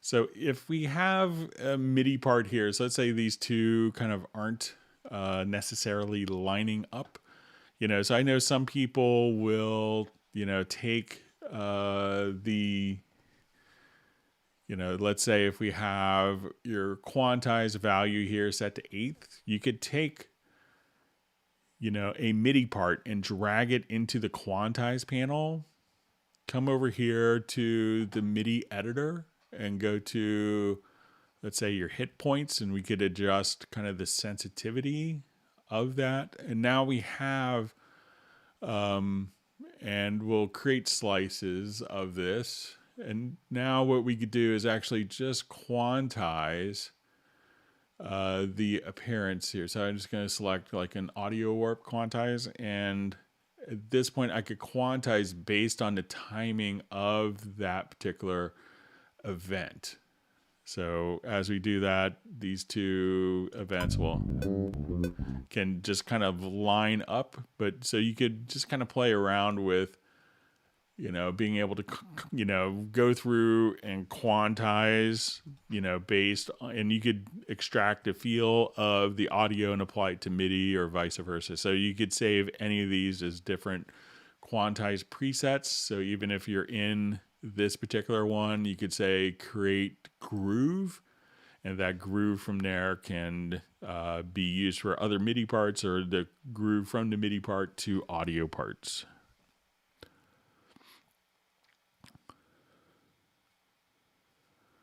Okay, so a question, Greg. I managed to get VST Connect established with a friend. He had a little trouble hearing me and hearing the track, but I was able to record the performance with no problem. Is there any way we can establish better monitoring on my friend's end? So when you're doing the VST, Connect, one of the things that's always helpful to do is just, take. I think you could even, I've seen some people just do it from the main mix, and it'll say, okay, I want to come here to my Q sends, and where you have the VST Connect kind of routed to, because it's going to go into the control room. So let's say we'll do it on our 4th monitor mix, is you need to make sure that the monitor mix is first enabled. And then this way you could take the mix and send that through the cues to your friend.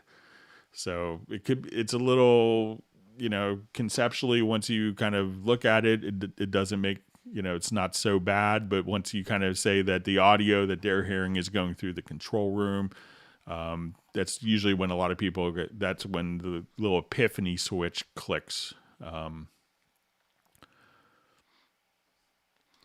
So I just see a question. Another friend has Cubase Elements 11. Can he use VST Connect Performer? Can it be used with Cubase AI? I use Cubase 11 Pro. So the person that's running VST Connect Performer, they don't have to be a Cubase user. It's for Mac and PC. It's a free download, I think, on iOS through the Apple App Store. It is just like $4.99, so they could be running any program. So. All right, so we have a question. Every 15 minutes, I have Crackdown. I can't use Cubase 11, have a laptop, Medion Eraser 2015, graphic card NVIDIA GeForce GTX 765M. It works wonderful with Cubase 8, 9, 10. I read that Cubase 11 let the VST plugins be calculated on the graphics card, so not as usual on the CPU. Why? Please tell Steinberg about this problem. They don't answer me. We sent the photo. People say I should change the old dongle with a new one. My dongle is 2012 model, but it works with the same laptop and Cubase 10. Thank you. So I passed this on to our, I noticed it was probably a European address with a .de. And I passed it on to our support department in Hamburg, so they should be reaching out to you. But Cubase 11 doesn't use the graphics card for processing of the plugins. It can use it for dealing with the plugin interfaces, and some of the plugin interfaces can take a lot of power. Just as the plugin interface is going up, but again, it's not the processing isn't being done on the the audio processing isn't being done. So hopefully you should hear from the team in Hamburg. and they could look at the error message from you. I got a message that they were going to reach out to you. All right. Okay. So I'd seen some arpeggiator videos of the Yamaha Motif XF montage, which were MIDI pattern based and chord aware. Then I saw the Cubase Apache SX could be polyphonic MIDI patterns. So I have a couple of theoretical use cases and wondered if this was possible. I'm a guitarist, not a keyboardist, but I love interacting with synths in real time. So in the left hand, one finger keyboard MIDI note triggers a chord pad from diatonic set. MIDI notes of chord pad triggers 4 Apache SX instances.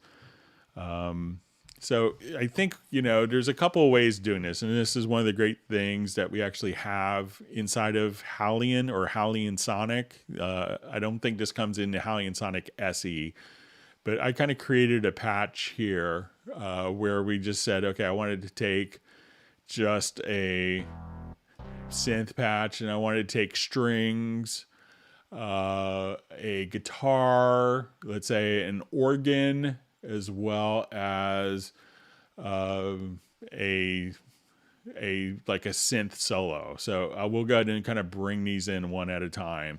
And I created just a quick MIDI layer. So I said, the synth is only going to be able to use these particular voices, and these aren't going to be using the lower voices.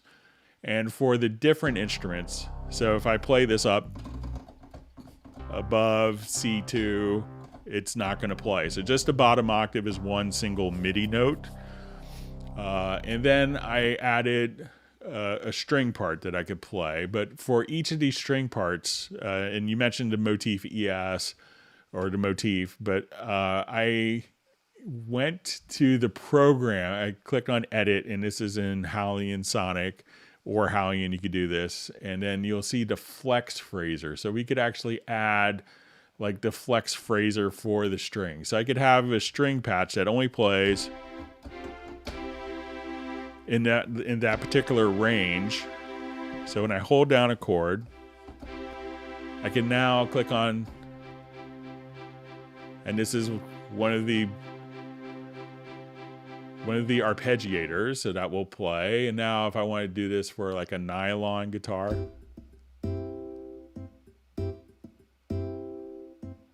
and let's say for a pipe organ,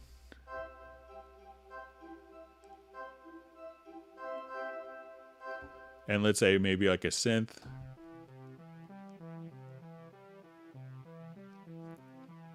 so like I'm a bass player, so I'm not a great keyboardist by any means, but now I could just come here and I could act like I'm a really, coming up with just playing one chord.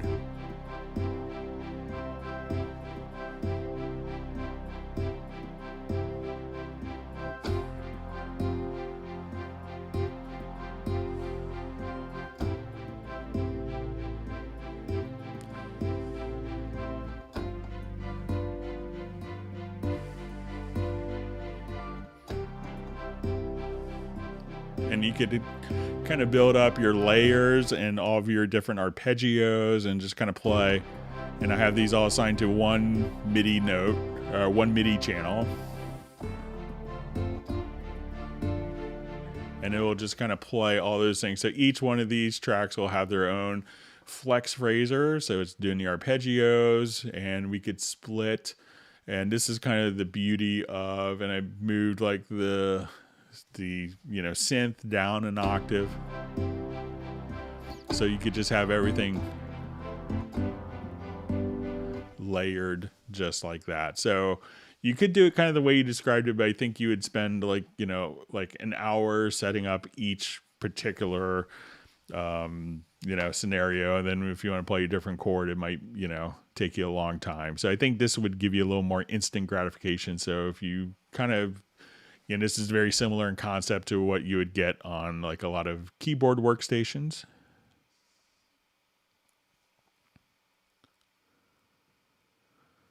Okay, so we had a question about the headphones. I think we covered that already.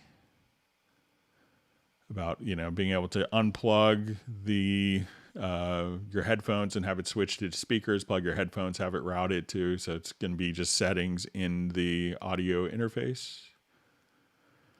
All right, so question. I would like to see is versions on folder tracks and also group channel integration with folders in some way. Thanks for taking the input. So one of the things that a lot of people miss is the ability to actually take our folder. Let's say I have a number of audio tracks.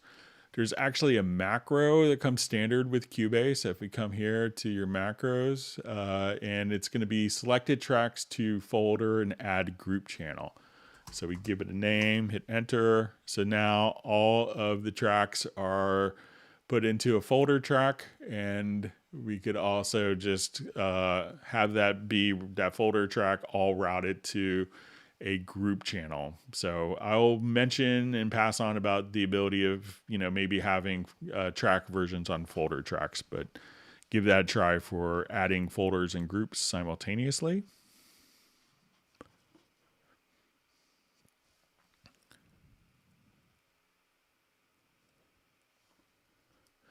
Okay.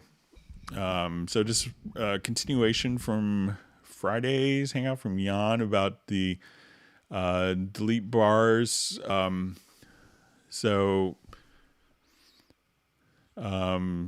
Using the process bars. So it says, this is a very small question. I wonder if I missed something with the benefits of not using the locator. Okay. So in the process dialog, the number of bars beats to add, delete is specified in the length in bars field. This length in bars field is pre-filled where locator length is involved. This means that each time I have to change the pre-filled value for something to 2 each time. Did I miss something? What is the benefits of using the locator? Why is the locator involved when delete or insert beats? For me, it's easier to enter the number in the length of bars field. I use the locator for other things. I don't want to change the locator length or position. Sometimes I use an insert silence to add bars. That way, something easier to use to remove bars. And I found other way than using the signature track. All right, so if we have our signature track here, so let's say I have 4/4, and at this point, I'll make this a 5/4. And let's say back to 4/4 there.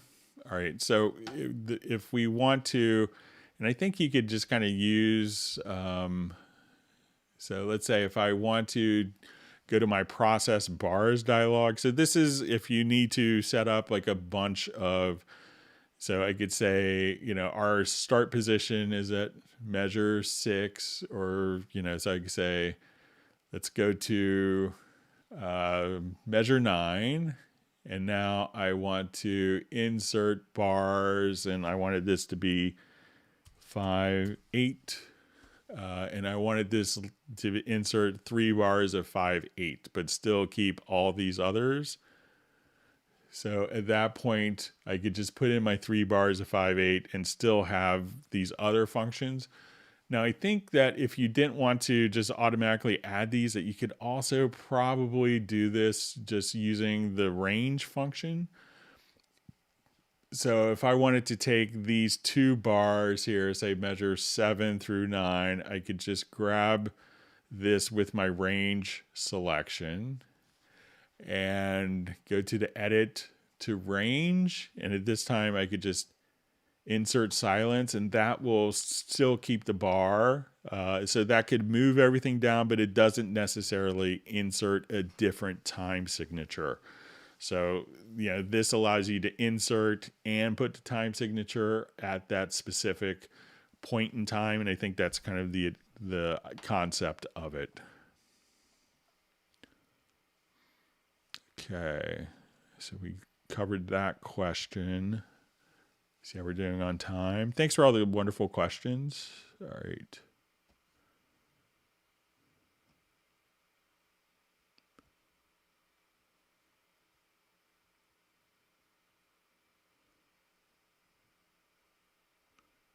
All right, so we had a question. Is there a way to slow down a horizontal scroll bar sensitivity in a project window? In Cubase 11, it's so fast, it's almost unusable. The vertical scroll, on the other hand, is perfect. So I don't know of a particular way. So if we wanted to scroll up and down, but if I hold down the shift key, so it seems, so when I use my, to me, this feels very similar. Let me just try it on a different project with some more data on it.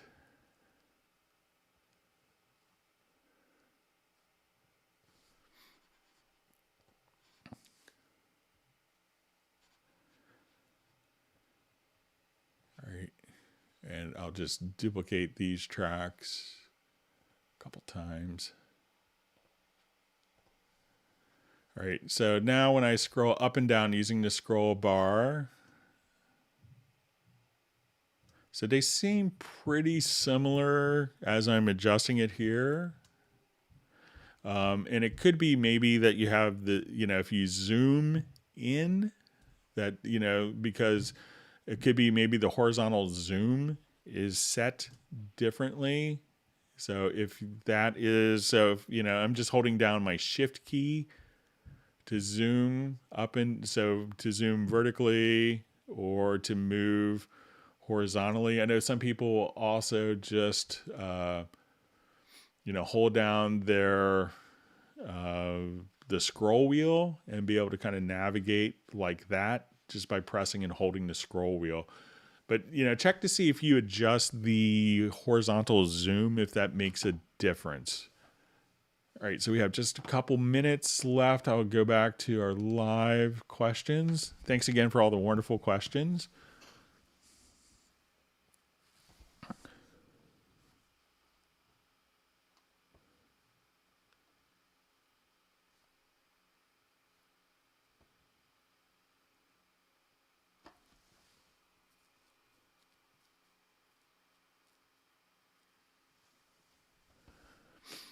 Okay, so question, I just switched from Pro Tools to Cubase, and when I pull a clip from the bottom, instead of shortening it from that end, it trims the clip from the other side. Is there a way to fix this? So let's go ahead and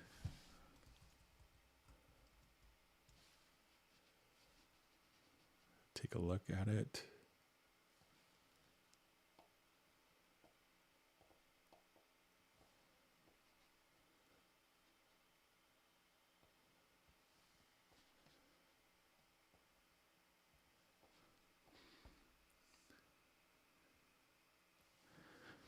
Okay. So when I pull a clip from the bottom, instead of shortening it from that end, it trims the clip from the other side. So it's probably you're just in, there's 3 different sizing modes. So it sounds like maybe you're in sizing moves contents. So if it looks like this as you do it, you just want to go to normal sizing here. And you could often just hit 1 a couple times to cycle between those. So if you want it just to just trim it, just grab that. But if you go to sizing moves contents, at that point, it will just kind of move, keep that ending, and then as you trim it, have the other parts fall. So I think if you just switch that mode to normal sizing, that you should be all set. All right, let's see if there's a real quick question before we wrap up. All right, and my timeline just kind of jumped on me, so I'll use that. I'm going to try to wrap up maybe a minute early. So I want to thank everyone for all the questions.